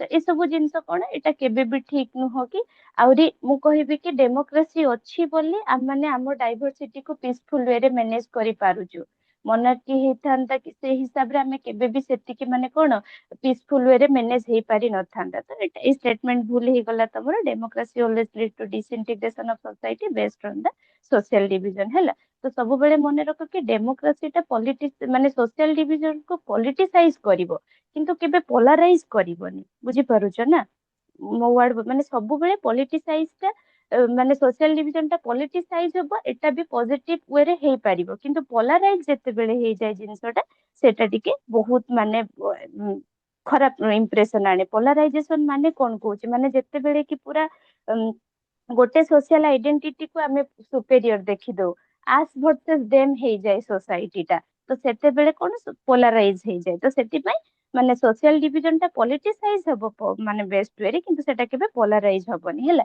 याकु नै कि तमरो सेमिति सेम जिंस हे परिबो जे मु तुमको एठी पचारिबे सोसाइटी रो गोटे क्वेश्चन लिंक करी कि जे is politicisation of caste is always negative तमे एठी मेन क्वेश्चन सोसाइटी रो गोटे क्वेश्चन 5 मिनिट तुमको लागिबो डिकोड करबाको मते को 5 मिनिट लागिबो डिकोड करबाको ना केते मिनिट लागिबो तमे खाली इंट्रो बॉडी कंक्लूजन हिसाब रे गोटे फॉर्मेट बनै परिबोनी एठी तमे पढिलो कारण कास्ट भी गोटे सोशल डिविजन रो पार्ट तो तमे सेठी is politicisation of caste always negative की कारण आमे जेते बेले पॉलिटिसाइजेशन ऑफ कास्ट आमे सब जगह रे तमे देखुथिबो तमे एथिक्स रे देखो सोसाइटी हो सोशल जस्टिस हो गवर्नेंस केस रे भी हमें जेते इनएबिलिटी रे गोटे पॉइंट रखुछु कास्टिज्म पॉलिटिक्स आ पॉलिटिसाइजेशन ऑफ कास्ट ए पॉइंट सब एस्पेक्ट रे रोजे तो तमे एठु से क्वेश्चन बनै कि निजे गोटे निज को क्वेश्चन करि परिबनी माने सोसाइटी रो गोटे क्वेश्चन तम पाखे रेडी तो मते को क्या या आंसर देई परिबो कि सोसाइटी के मेन लेखिबा पिला जदी अछो कि politicisation of caste always negative की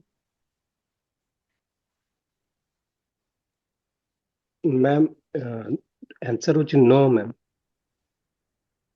ओके को पॉइंट तमे वैलिडेट करिवो या को मैम जो पॉलिटिसाइजेशन ऑफ जो कास्ट अच्छी हम्म, ସେଇଠି जो कास्ट अच्छे से गोटे ग्रुप फॉर्म करुच्ची गोटे पॉलिटिकल ग्रुप फॉर्म करके से तार निजर रिप्रेजेंटेशन करुच्ची एटा नहीं कि हम्म, से अलगा को कास्ट रो तांके माने अ, जो अलगा को कास्ट रो तांके टोन डाउन करुछंती मैम तांको से तांको कास्ट रो ये माने अपवर्ड करिया चाहउछंती बट एटा नहीं कि अलगा को कास्ट रो तांके तळको करिया लागि चाहउछंती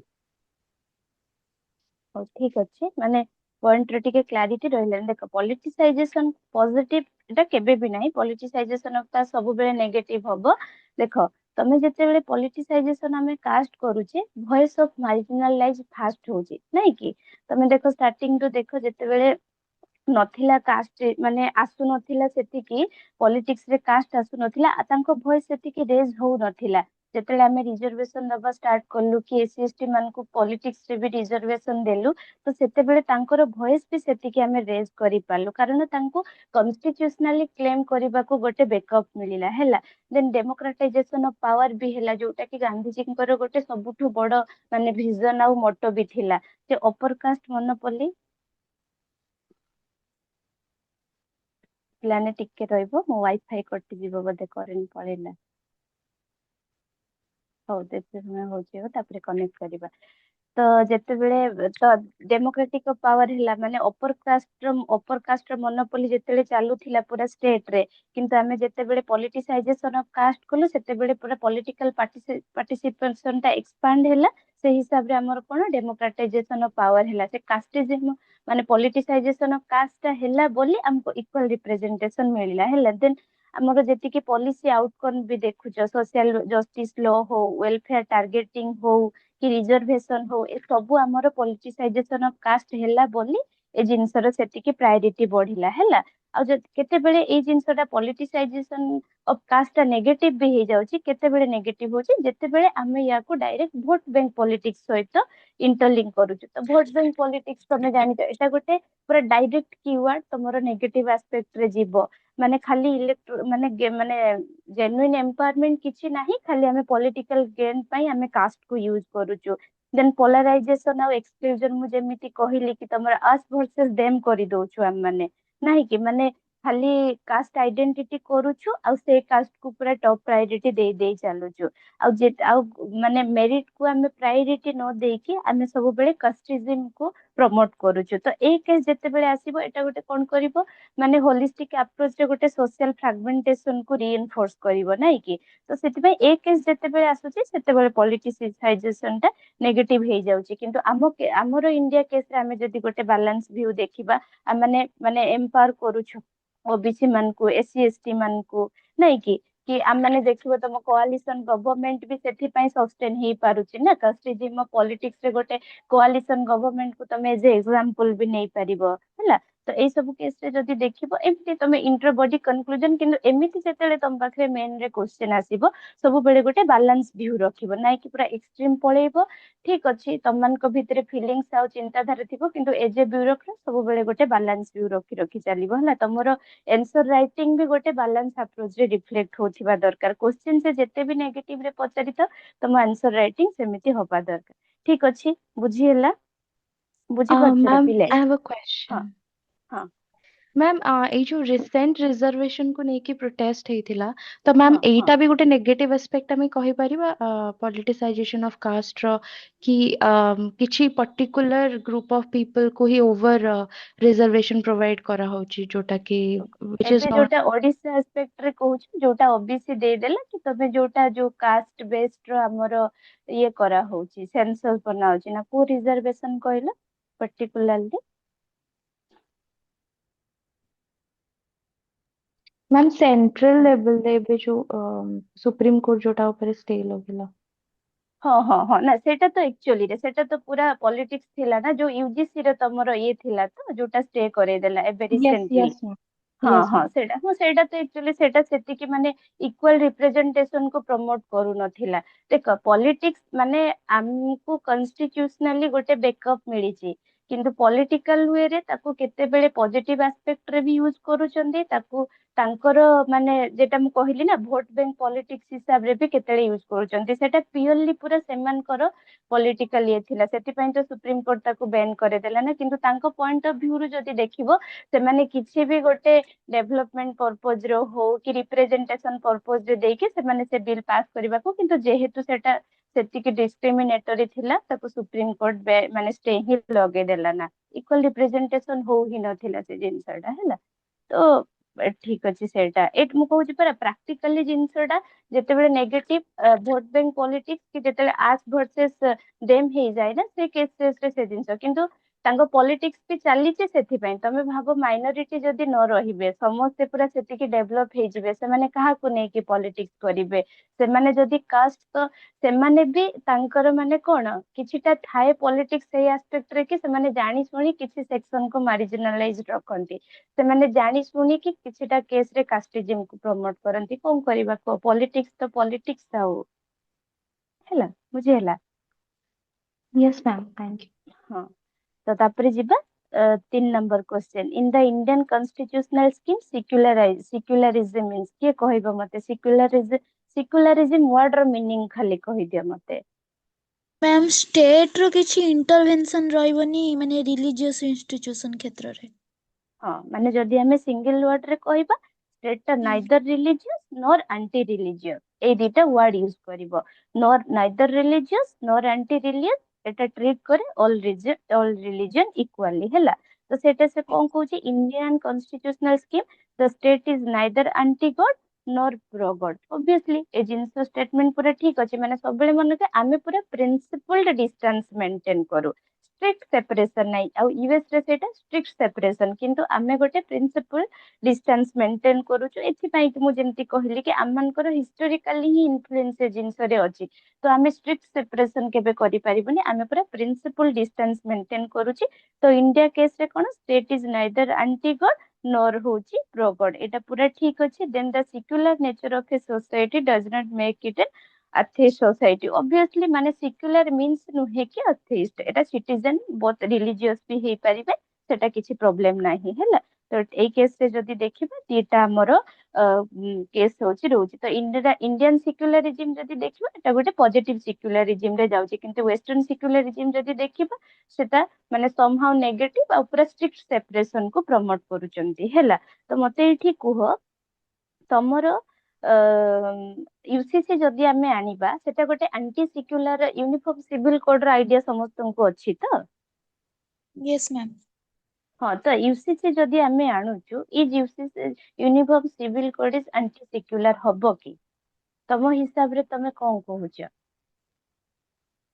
କାହାର କଣ ପଏଣ୍ଟ ଅଫ ଭ୍ୟୁ ଅଛି ମତେ କୁହ। ୟୁନିଫର୍ମ ସିଭିଲ କୋଡ ସମସ୍ତେ ଜାଣିଛ, ଆର୍ଟିକଲ 44 ମତେ ଲାଗେ ସମସ୍ତଙ୍କର ଗୋଟେ ମାନେ ଫେଭରାଇଟ ଆର୍ଟିକଲ, ସମସ୍ତେ ମନେ ରଖିଥିବେ ଯେତେ ଜଣ ପ୍ରିପାରେସନ କରୁଛ। ତ ନିଜେ ନିଜକୁ କେବେ କ୍ୱେଶ୍ଚନ କରିଛ? ଏବେ ଉତ୍ତରାଖଣ୍ଡରେ ତମର ଗୋଟେ କରେଣ୍ଟ ଆଫେୟାର ବେସ ରେ ଯଦି ଦେଖିବ, ଏବେ ଫାଷ୍ଟ କୋଉ ଷ୍ଟେଟ ଅଛି ରେ, ଯେ ଏ ଯୋଉ ହଁ କୋଉ ଷ୍ଟେଟ ଅଛି ଯେଠି ୟୁସିସି ଲାଗୁ ହେଇସାରିଛି? ଆଁ ଉତ୍ତରାଖଣ୍ଡ। ନାଇଁ ମାମା, ଉତ୍ତରାଖଣ୍ଡରେ ଏବେ ପାଇଲଟ ବେସିସ ରେ ଚାଲିଛି। ଗୋଆରେ ୟୁସିସି ଅଛି ଏବେ ବି, ସେ ଗୋଆରେ ଗୋଟେ ଷ୍ଟେଟ ଇଣ୍ଡିଆରେ ଗୋଆ।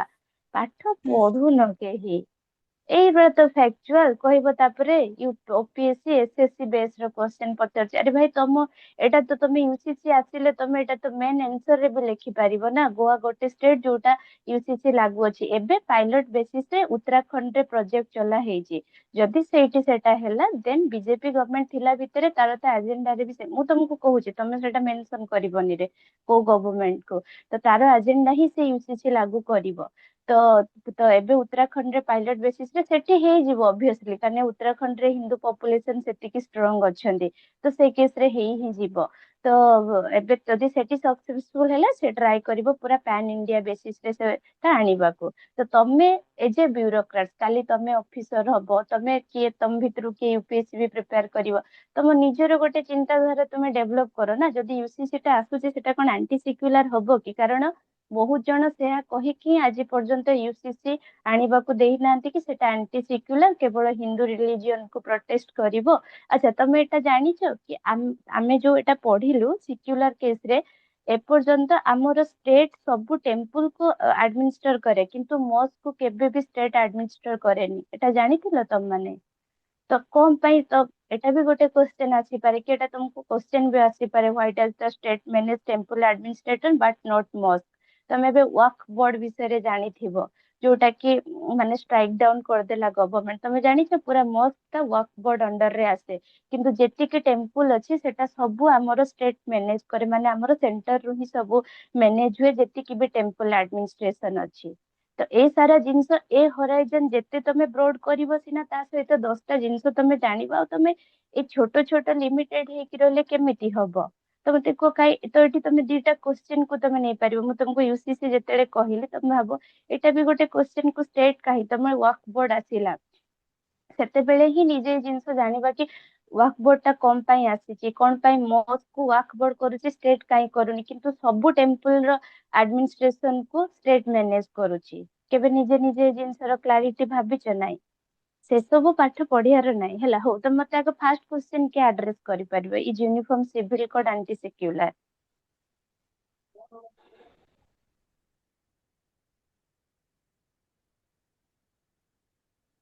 मैम पढ़ आरो टिक दीटा एस्पेक्ट रही परिबो माने फॉर रे भी ही परिबो अगेंस्ट रे भी ही परिबो फॉर रे लाइक कि आपण को जो पर्सनल लॉज हैला जेमति कि हमरो ट्रिपल तलाक बिल टाइम रे जोटा जो केस ता सामना पासला शाहबानो केस तो मैम सेई टाइम रे जिनस होची कि पर्सनल लॉ टा जेमति कि रिलीजियस डॉक्ट्रिन रे इंटरफेयर न करिवो सेटा पई कि यूसीसी लागू होची ताकि माने गोटे पैरिटी रही परिबो throughout the country in terms of religious affairs but ma'am against रे हेले एटा हमर जो कल्चरल डाइवर्सिटी अछि ता ऊपर को गोटे थ्रेट आसी परिबो तो आई थिंक मैम एटा बोथ फॉर एंड अगेंस्ट रे हमको लिखिया पड़िबो if the question arises very good गोटे जिनस हाँ किंतु आमे देखो जदि इम्पोज आमे गोटे रिलीजन को पूरा टॉप प्रायोरिटी रे रखिबो ताहले सेते बेले सिना एटा नेगेटिव कि एंटी सेक्युलर हबो किंतु यूसीसी रो टर्म ही सेया नै से कोन कहूची ऑल रिलीजियस को इक्वल देखिबो किंतु आमे गोटे थ्रेड फैले देछु कि कोन कि नाही एटा आसिले खाली हिंदू रिलीजन को प्रमोट करिवो जेंति तमे माने ट्रिपल तलाक केस रे देलो ऑब्वियसली सेटा जदि माने ता पई केते हमको केस केते जजमेंट जदि यूसीसी थांता सेटा गोटे थरो रे ही सॉल्व हो जाय थांता किंतु नै सेटा हेई पल्लानी जेहेतु तांकर पर्सनल लॉ माने मुस्लिम मानकर अछि तो से केस रे हमें इंटरफेयर करि परिबुनी हेले भी सुप्रीम कोर्ट तार एक्स्ट्रा जुरिडिक्शन सब नै कि से केस को से सॉल्व करला किंतु हो जदि हमें जेते बेले माने जदि मेजोरिटेरियन इंपोज करिवु ए जिंस को नै कि यूसीसी को नै कि ताहले सेटा कोन गोटे एंटी सेक्युलर प्रमोट करबा जोटा कि समहाउ कोन गोटे कल्चरल इरोजन को करिवो किंतु यूसीसी रो माने जदि देखिबा केबे भी एंटी सेक्युलर नुह माने पेन एंड पेपर की जोटा हमें थियोरेटिकल एस्पेक्ट रे दबा एटा केबे एंटी सेक्युलर नहीं है कारण आमे स्टार्टिंग रो जानिचो कि आमनकर सेक्युलरिज्म ता स्ट्रिक्ट नुहे माने कोन प्रिंसिपली डिस्टेंस ना कि आम माने पूरा रिलीजन को छाड़ुचु प्रमोट करूनु कि आमन को पूरा स्ट्रिक्ट हे जाउची तो इंडिया केस रे जदि देखबा जेहेतु आमनकर स्ट्रिक्ट सेपरेशन नाही जेहेतु हमर गोटे प्रिंसिपल होची स्ट्रेट इंटरवेंशन अछि तो से हिसाब रे कोन इक्वालिटी भी हमें प्रमोट करूछु सोशल जस्टिस भी प्रमोट करूछु जेंडर राइट भी तमे एबे देखो साबरीमाला केस रो सेया हैला ना आम माने एंट्री तो प्रमोट करलु ना तो जेते बेले गोटे माने स्टेट इंटरवीन कला बोली आम मन को सेठी सोशल जस्टिस भी मिलिला आ जेंडर राइट भी मिलिला हैला आ ए सब केस जेते बेले आसीबो एबोलिशन ऑफ अनटचेबिलिटी हो टेम्पल एंट्री हो ए सब जिंस को हमें कोन आउ टिके बेसी रिगोरसली रिलीजियस रिफॉर्म को हमें करि परिबो आ जदि देखिबा हम पाखरे कॉन्स्टिट्यूशनल बेकिंग भी अछि तमरो आर्टिकल 44 देखो cell states shall endeavor to secure a UCC हो equality and non discrimination article 14 और 15 हो को भी religion ground रे माने equality भी प्रमोट करू non discrimination हो तमे साहबानो केस करलो सारला मुदगल केस भी अछि तो ए सब केस रे सुप्रीम कोर्ट जजमेंट हिसाब रे भी जदि देखिबो यूसीसी हमें सब आडे प्रमोट करि पारिबो ना किंतु जेते बेले मु कहली जेमिति जदि मेजोरिटेरियन इंपोज हे जाउची ताहले एटा एंटी सेक्युलर हे जाउची नहले माने जदि देखिबा माने हाफ 99% एटा एंटी सेक्युलर नुह तुमे तुम एंड रे भाव किंतु जेहेतु गोटे इंडिया ମାନେ ହିନ୍ଦୁ ମେଜୋରିଟି ଷ୍ଟେଟ୍ ଆଉ ଆମମାନଙ୍କର ତ ଅଛି ଯେହେତୁ ଏତେ ସାରା ଆମମାନଙ୍କ ଡାଇଭରସିଟି ସମସ୍ତେ ସେଟା ପ୍ରମୋଟ କରୁଛନ୍ତି କି ନାଇଁ ୟୁସିସି ଆସିଲେ ସେ ଜିନିଷଟା ପ୍ରମୋଟ ହବ ବାକି ସମସ୍ତଙ୍କର ଭ୍ୟୁ ଡିଫରେଣ୍ଟ ଥାଏ ତୁମେ ତୁମ ଏଣ୍ଡରୁ ଗୋଟେ ବାଲାନ୍ସ ଭ୍ୟୁ ଦେଇକି କ୍ୱେଶ୍ଚେନ୍ ଏମିତି ରେଡି କରିବ କି ତମେ ଏଜ ଏ ବ୍ୟୁରୋକ୍ରାଟ କାହାକୁ ସପୋର୍ଟ କରୁନଥିବ ମୋ ମାଇଣ୍ଡ ସେଟ୍ ମୁଁ କହିଲି କି ମତେ ୟୁସିସି ସେତିକି ଆଣ୍ଟି ସିକ୍ୟୁଲାର ଲାଗେନି ମତେ ବି କାଉଣ୍ଟର ଆଟାକ୍ କରିବାକୁ ଆଉ 2-4ଟା ପଏଣ୍ଟ କାହାର ଥିବ କିନ୍ତୁ ତମେ ଗୋଟେ ବାଲାନ୍ସ ଆପ୍ରୋଚରେ ନିଜର ରେଡି କରିବ ଏଇ କ୍ୱେଶ୍ଚେନ୍ ତୁମେ ନିଜେ ଭାବିବ ନିଜେ ଏ ଜିନିଷକୁ ଇଣ୍ଟରପ୍ରିଟ କରିବ କି ଯୋଉଟା ମୁଁ ତମକୁ କହିଲି why does the state manage temple administrator but not Musk ହେଲା ନିଜେ କ୍ୱେଶ୍ଚେନ୍ ବାହାର କରିକି ନିଜେ ପଢିବ ଠିକ ସେ ଦେନ୍ ଆମେ ଫୋର୍ଥ କ୍ୱେଶ୍ଚେନ୍ କୁ ଯିବା what principle ensure that individual have a responsibility to participate in the functioning of their government and uphold its democratic value କୁହ ତ ଡେମୋକ୍ରେଟିକ ଭ୍ୟାଲୁ ଭିତରେ କଣ ଆସୁଛି ମତେ କିଏ କହିବ ଡେମୋକ୍ରେଟିକ ଭ୍ୟାଲୁ ତାମାନେ ତୁମକୁ ମୁଁ କହିଛି ଡେମୋକ୍ରେଟି ମାନେ ହିଁ ସେ ଜିନିଷ ନା ତମକୁ ଇକ୍ୱାଲ ରିପ୍ରେଜେଣ୍ଟେସନ ମିଳୁଥିବ ଇଲେକ୍ସନ ହଉଥିବ ଭୋଟିଂ ରାଇଟ୍ସ ମିଳୁଥିବ ସବୁ ଜିନିଷରେ ତ ଆମେ ଯଦି ଏଠି ଅପସନ କୁ ଯିବା ଦେଖ ଜୁଡିସିଆଲ ପାୱାର କାହିଁକି ହବନି ଜୁଡିସିଆଲ କହିଲା ମାନେ ଡାଇରେକ୍ଟ ତମର କୋର୍ଟ ର ପାୱାର କୁ ବୁଝଉଛି କିନ୍ତୁ ସେ କଣ କହୁଛି ଜୁଡିସିଆରୀ ହଁ ଜୁଡିସିଆରୀ କହୁଛି କିନ୍ତୁ ଏଠି ଆମର ଆମେ ଫୋକସ କଣ ଦଉଛୁ ପିପଲ୍ସ ମାନଙ୍କର ପାର୍ଟିସିପେସନ ହେଲା ତ judicial review The voice is breaking in between. Hello ଏବେ ହେଲା ଅଡିବୁଲ ହ୍ୟାଲୋ Yes. ତ ଜୁଡିସିଆଲ ରିଭ୍ୟୁ ହେଲେ ସେଟା ଡାଇରେକ୍ଟ କୋର୍ଟ ପାୱାର କୁ ଯେହେତୁ ସିଗ୍ନିଫାଇଜ କରୁଛି ତ ଜୁଡିସିଆଲ ରିଭ୍ୟୁ ହବନି ପପୁଲାର ସଭରେନିଟି ତମେ ବି ଜାଣିଛ ଏଇଟା ହିଁ ଡାଇରେକ୍ଟ ଆନ୍ସର ହବ କାରଣ ଯେତେବେଳେ ପିପୁଲ୍ସ ର ପାର୍ଟିସିପେସନ ଆସିଯାଉଛି ପାୱାର ରେଟ୍ସ ୱିଥ ପିପୁଲ ଯେତେବେଳେ ଆସିଲେ ସେଟା ପପୁଲାର ସଭରେନିଟି କୁ ସିଗ୍ନିଫାଇଜ କରୁଛି ହେଲା ଦେନ୍ ଇମ୍ପ୍ଲାଏଡ ପାୱାର ହବନି ଯୋଉଟା କି ଆମେ ଫେଡରାଲ ଡିଷ୍ଟ୍ରିବ୍ୟୁସନ କରୁଛି ଏଠି ତମକୁ ଦେଇ ବି ଦିଆ ହେଇଛି ଏଠି ଦେଖ କୁଆଡେ ଗଲା ଇମ୍ପ୍ଲାଏଡ ପାୱାର ମାନେ ଯୋଉଟା କି derive from the ଏକ୍ସପ୍ଲିସିଟଲି granted power ହେଲା ତମେ ଏଠି ଜାଣିଛ ଫେଡରାଲ ଡିଷ୍ଟ୍ରିବ୍ୟୁସନ ଯୋଉ ଜାଗାରେ ଥାଏ ସେ ଜାଗାରେ ହିଁ ଇମ୍ପ୍ଲାଏଡ ପାୱାର ଥାଏ ଦେନ୍ ହିବସ୍ କର୍ପସ୍ ଯୋଉଟା କି ତମର ରିଟ୍ସ ରେ ତମେ ପଢିଥିବ ଯେତେବେଳେ ଅନଲଫୁଲ ଡିଟେନସନ ହୁଏ ସେତେବେଳେ ତମର ପର୍ସନାଲ ଲିବର୍ଟି ପାଇଁ ତମେ ହିବସ୍ କର୍ପସ୍ ୟୁଜ କର ହେଲା ତ ଏଇ କେସ ରେ ଯଦି ତମେ ଦେଖିବା ପପୁଲାର ସଭରେନିଟି କମ ପାଇଁ ଅପସନ ହେଲାନି ବୁଝିପାରିଲ ଜୁଡିସିଆଲ ଯେହେତୁ କୋର୍ଟ ରହୁଛି ଇମ୍ପ୍ଲାଏଡ ପାୱାର ଟା ତମର ଫେଡରାଲ ଡିଷ୍ଟ୍ରିବ୍ୟୁସନ ରେ ଲାଗୁ ହଉଛି ଦେନ୍ ହିବସ୍ କର୍ପସ୍ ଟା ତମର ପର୍ସନାଲ ଲିବର୍ଟି କେସ ରେ ୟୁଜ ହଉଛି ହେଲା ତ ସେଥିପାଇଁ ଯେତେବେଳେ ପିପୁଲ୍ସ ର ପାର୍ଟିସିପେସନ ଆସେ ସେତେବେଳେ ପପୁଲାର ସଭରେନିଟି କୁ ହିଁ ରିପ୍ରେଜେଣ୍ଟ କରେ ହେଲା ଦେନ୍ ଆମେ 5 ନମ୍ବର କୁ ଯିବା which of the following factor constitute the best safeguard of liberty in a liberal democracy ମାନେ ସେମ କ୍ୱେଶ୍ଚେନ ବାକି ଏଇଟା ଟିକେ ଟ୍ରିକି ଅଛି ମତେ କୁହ which of the following factor constitute the best safeguard of liberty in a liberal democracy ଆମେ liberal democracy ରେ ଜାଣିଥିଲୁ ମାନେ ସବୁ ଜିନିଷ ସେଠି ଫ୍ରିଡମ ଥିବ ମାନେ ଫ୍ରି ଇଲେକ୍ସନ ଥିବ ସବୁ ଜିନିଷରେ ଆମକୁ ଫ୍ରିଡମ ଇକୋନୋମିକ ପଲିଟିକାଲ ସିଭିଲ ସବୁ ଜିନିଷରେ ଆମକୁ ଫ୍ରିଡମ ମିଳୁଥିବ ତ ଏଇ 4ଟା ଅପସନ କୁ ଆମେ ଯଦି ଦେଖିବା ଆଚ୍ଛା ମତେ କୁହ କମିଟେଡ ଜୁଡିସିଆରୀ ଗୋଟେ ଲିବରାଲ ଡେମୋକ୍ରାସିର ପାର୍ଟ କି ପାର୍ଟ ନୁହେଁ नो मैम କାହିଁ ହବନି ଲିବରାଲ ଡେମୋକ୍ରାସିରେ କଣ କମିଟେଡ ଜୁଡିସିଆରୀ ରହିବା ମ୍ୟାଣ୍ଡେଟୋରୀ ନୁହଁ କଣ ପାଇଁ ନୁହଁ କମିଟେଡ ଜୁଡିସିଆରୀ କଣ ଖରାପ Yes, ma'am. ରହିବା କଥା.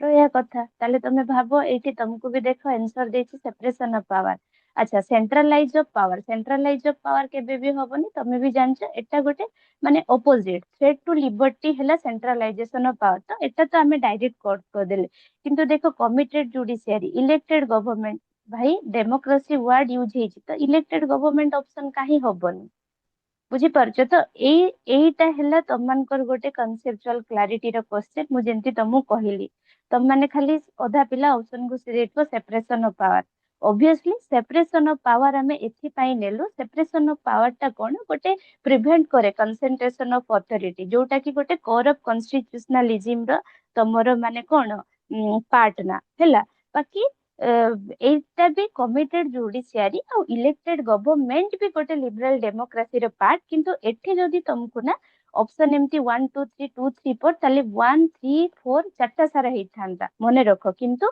ଯେହେତୁ ଲିବରାଲ ଡେମୋକ୍ରାସି ଆଉ ସେପାରେସନ ପାୱାର ଟା ଗୋଟେ ଡାଇରେକ୍ଟଲି ୟାକୁ ରିପ୍ରେଜେଣ୍ଟ କରୁଛି ଏ ଯେ ମାନେ ଗୋଟେ ଆମେ କଣ କହିବା ଅମ୍ବ୍ରେଲା ଟର୍ମ ହିସାବରେ କାରଣ କମିଟେଡ ଜୁଡିସିଆରୀ ଆଉ ଇଲେକ୍ଟେଡ ଗଭର୍ଣ୍ଣମେଣ୍ଟ ଏମାନେ separation of power without separation of power ଏମାନେ କାମ କରିପାରିବେନି। ତମେ ନିଜେ ଭାବ ମାନେ can judiciary alone protect liberty without separation of power? କିଛି କାମ କରିପାରିବନି। ଯେତେବେଳେ ସେପାରେସନ ଅଫ ପାୱାର ଟା ଥିବ ସେତେବେଳେ ହିଁ ଗୋଟେ ଜୁଡିସିଆରୀ ମାନେ ଲିବର୍ଟିକୁ ପ୍ରୋଟେକ୍ଟ କରିପାରିବ। ତ ସେଥିପାଇଁ ଏଇଠି ଆମେ ଅପସନ ନେଲୁ ସେପାରେସନ ଅଫ ପାୱାର, ଯୋଉଟା କି ମାନେ ଗୋଟେ ହୋଲିଷ୍ଟିକ ଟର୍ମ, ଗୋଟେ ଅମ୍ବ୍ରେଲା ଟର୍ମ। କିନ୍ତୁ ଗୋଟେ କମିଟେଡ ଜୁଡିସିଆରୀ ଆଉ ଗୋଟେ ଇଲେକ୍ଟେଡ ଗଭର୍ଣ୍ଣମେଣ୍ଟ ବି ଲିବରାଲ ଡେମୋକ୍ରାସିର ପାର୍ଟ ହେଇପାରିବେ, କିନ୍ତୁ ଏମାନେ ସଫିସିଏଣ୍ଟ ହେଇପାରିବେନି, କିନ୍ତୁ ଏମାନେ ନେସେସେରୀ ଆଉ ଇମ୍ପୋର୍ଟାଣ୍ଟ ବି। ବୁଝିହେଲା? ଏମିତି ଆସ୍ପେକ୍ଟରେ ତମେ ଯଦି ପଢିବ ତାହେଲେ କେମିତି ତମେ ଡାଇରେକ୍ଟ ମନା କରିଦେବ କମିଟେଡ ଜୁଡିସିଆରୀ? ଆରେ ଆମେ ପୁରା ଡେମୋକ୍ରାସି ପଢୁଛୁ, ଡେମୋକ୍ରାସିରେ କମିଟେଡ ଜୁଡିସିଆରୀ ନିହାତି, ଯୋଉଟା କି ତମେ ଜୁଡିସିଆଲ ଆକ୍ଟିଭିଜମ କରୁଛ। ବେସିକ ଷ୍ଟ୍ରକ୍ଚର କେମିତି ଆସିଲା? ଗୋଟେ କମିଟେଡ ଜୁଡିସିଆରୀ ଆସିଲା। ସୁପ୍ରିମ ହେଲା କନଷ୍ଟିଟ୍ୟୁସନ, କିନ୍ତୁ ଯଦି ଜୁଡିସିଆରୀ ସେତିକି କମିଟେଡ ନ ହବ କନଷ୍ଟିଟ୍ୟୁସନ କୁ କିଏ ଅପହୋଲ୍ଡ କରିବ? ବେସିକ ଷ୍ଟ୍ରକ୍ଚର ତୁମର ଆସିଲା କେମିତି? ଯଦି କମିଟେଡ ଜୁଡିସିଆରୀ ନଥାନ୍ତା ତୁମେ ବେସିକ ଷ୍ଟ୍ରକ୍ଚର ହିଁ ଆସିପାରିନଥାନ୍ତା କେବେ। ଆମେ ତ ତାହେଲେ ମାନେ ଏକ୍ଜିକ୍ୟୁଟିଭ ହଉ ଲେଜିସ୍ଲେଟିଭ ତାଙ୍କର ପୁରା ଆର୍ବିଟାରୀ ମେନରରେ ତାଙ୍କର ଲ କରିଥାନ୍ତେ। ବୁଝିପାରୁଛ ନା? ତ ଏ ଜିନିଷ ହଉଛି ତମର ଫଣ୍ଡାମେଣ୍ଟାଲ କ୍ଲାରିଟି। ତମେ ନ ବୁଝିଲେ ଏ ଜିନିଷକୁ କେମିତି କରିବ? ତ ଏଠି ଯଦି ତମର ଅପସନ 1, 3, 4 ଏମିତିରେ ଆସିଥାନ୍ତା ତାହେଲେ ତିନିଟା ଯାକ ଠିକ ହେଇଥାନ୍ତା। କିନ୍ତୁ ଯେହେତୁ ଏଠି ଏମିତି ଅପସନ ଯେତେବେଳେ ଦେଖିବ ତ ଏଇ ଅପସନ ଭିତରୁ ଯୋଉଟା ଗୋଟେ ଅମ୍ବ୍ରେଲା ଟର୍ମ ଥିବ କି ଗୋଟେ ଭିତରେ ସବୁ ରିପ୍ରେଜେଣ୍ଟ ହଉଥିବ ସେତେବେଳେ ସେ ଜିନିଷକୁ ତମେ ଆନ୍ସର ମାରିବ। ହେଲା? ତ ଏଇଠି ଆମେ ଯଦି ଦେଖିବା ଆମର ସେପାରେସନ ଅଫ ପାୱାର ଟା ହିଁ ହେଲା ଆମର ଡାଇରେକ୍ଟ ଆନ୍ସର। ହେଲା? ବୁଝିହେଲା? Yes, ma'am. Ma'am, ହଁ committed judiciary, I think, ma'am, ଏଥିପାଇଁ ବି ହବନି because committed judiciary itself represents କି the judiciary will act according to the government, the laws set by the government. ତ ଯଦି government ର intervention ରହିବ, ଯଦି separation of power ନ ହବ, then committed judiciary ତ alone it cannot ହଁ protect the ବାସ୍ ସେଇଟା ବାସ୍ liberty of ସେମ୍। people. ହଁ ହଁ ସେଇଟା ବଟ୍ ଇମ୍ପୋର୍ଟାଣ୍ଟ, ନଟ୍ ଲିମିଟେଡ ୱେଲନ୍ but important. Liberal But ma'am, ଡେମୋକ୍ରାସିରେ separation of power is highly crucial for a highly committed ବାସ୍। judiciary to ହଁ work yes, independently. ହଁ ବାସ୍ ବାସ୍। ହଁ ଠିକ ହେଲା। ଗେଟ୍ ଇଟ୍? ତ ବୁଝିପାରିଲ ସମସ୍ତେ? Yes, ma'am. Yes, ma'am. ବୁଝିହେଲା ତ? Yes, ହଁ ma'am. ଠିକ ଅଛି। ହେଲା? ଦେନ୍ ଆମେ 6 ନମ୍ବରକୁ ଯିବା। How does the concept of constitutional supremacy contribute to constitutionalism? ତ କିଏ ମତେ କହିବ ଏଠି କନଷ୍ଟିଟ୍ୟୁସନାଲ ସୁପ୍ରିମେସି କହିଲେ କଣ ବୁଝୁଛ ଆଉ କନଷ୍ଟିଟ୍ୟୁସନାଲିଜିମ କହିଲେ କଣ ବୁଝୁଛ?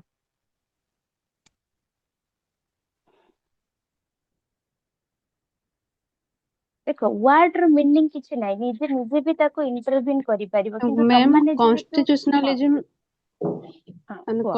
constitutionalism means limited power of ମାନେ government ଉପରେ ଗୋଟେ ଷ୍ଟେଟ୍। limitation ହଁ ସେଇଟା।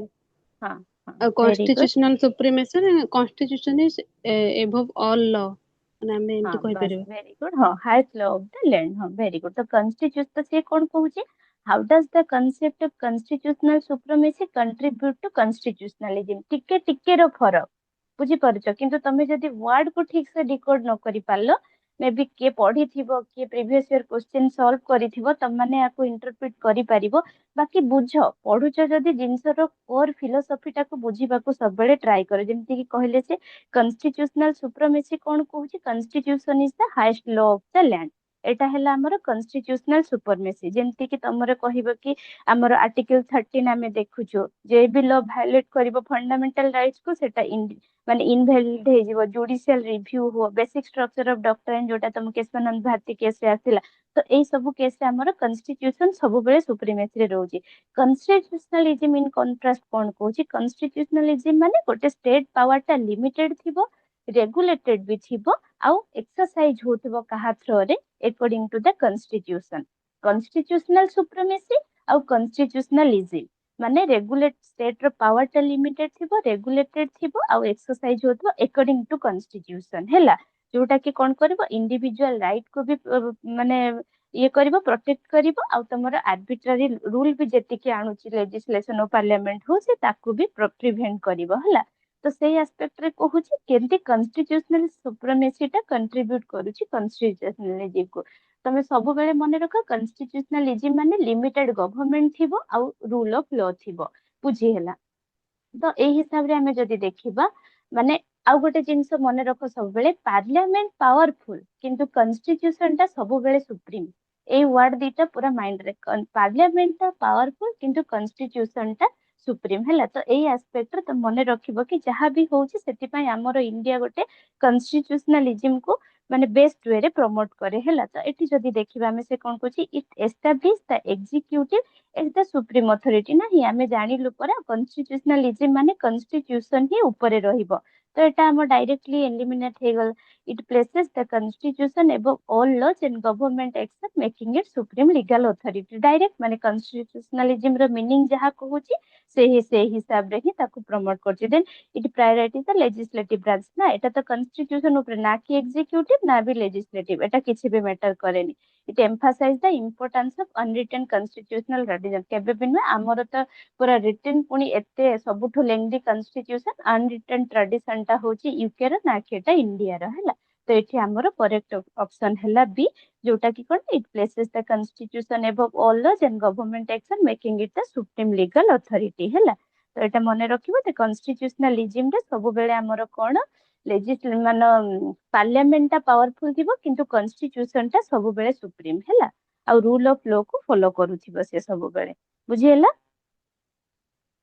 Yes, ଦେନ୍ ma'am. ଆମେ ଯିବା with reference to Government of India Act 1935। ଏଟା ତ ପୁରା ଫ୍ୟାକ୍ଚୁଆଲ ରେ ଯିଏ ଘୋଷିବ, ଆମର ଦେଖ ମୁଁ ଏଠି ତମକୁ ଗୋଟେ ଦେଖଉଛି, ଆମର ଯୋଉ କ୍ଲାସ ହୁଏ, କ୍ଲାସ ରେ ଦେଖ ଏମିତି ହିଁ ଆମେ ପୁରା ନୋଟ ଦେଇଦଉ, ହିଷ୍ଟୋରିକାଲ ବ୍ୟାକଗ୍ରାଉଣ୍ଡ ପୁରା ହ୍ୟାଣ୍ଡ ରିଟେନ, କୁମାର ସାର୍ ଯୋଉଟା ତମମାନଙ୍କର କ୍ଲାସ ନିଅନ୍ତି, ପୁରା କମ୍ପାନୀ ରୁଲ ଏମିତି ଆମର ରହିଲା, ପୁରା ଇଣ୍ଡିଆ ଆକ୍ଟ। ଏଠି ଦେଖ ଗଭର୍ନମେଣ୍ଟ ଅଫ ଇଣ୍ଡିଆ ଆକ୍ଟ 1935 କଣ ହେଇଥିଲା, ଏଷ୍ଟାବ୍ଲିଶମେଣ୍ଟ ଅଫ ଫେଡରେସନ, ସେଣ୍ଟର ଥିଲା, ସେପାରେସନ ଅଫ ପାୱାର ହେଲା ଦିଟାରେ, ବାଇକାମେରାଲିଜିମ ଡାୟାର୍କି ଆସିଲା ଫାର୍ଷ୍ଟ ଟାଇମ ପାଇଁ, ଆବଲିଶ ଡାୟାର୍କି, ବିଗିନିଂ ଅଫ ପ୍ରୋଭିନ୍ସିଆଲ ଅଟୋନମି, ବାଇକାମେରାଲିଜିମ। ମାନେ ପଢିବାକୁ କେତେ ଇଜି, ଏମିତି ହିଁ ହ୍ୟାଣ୍ଡ ରିଟେନ ନୋଟ ଆମେ ମାନେ ପ୍ରୋଭାଇଡ କରୁନା।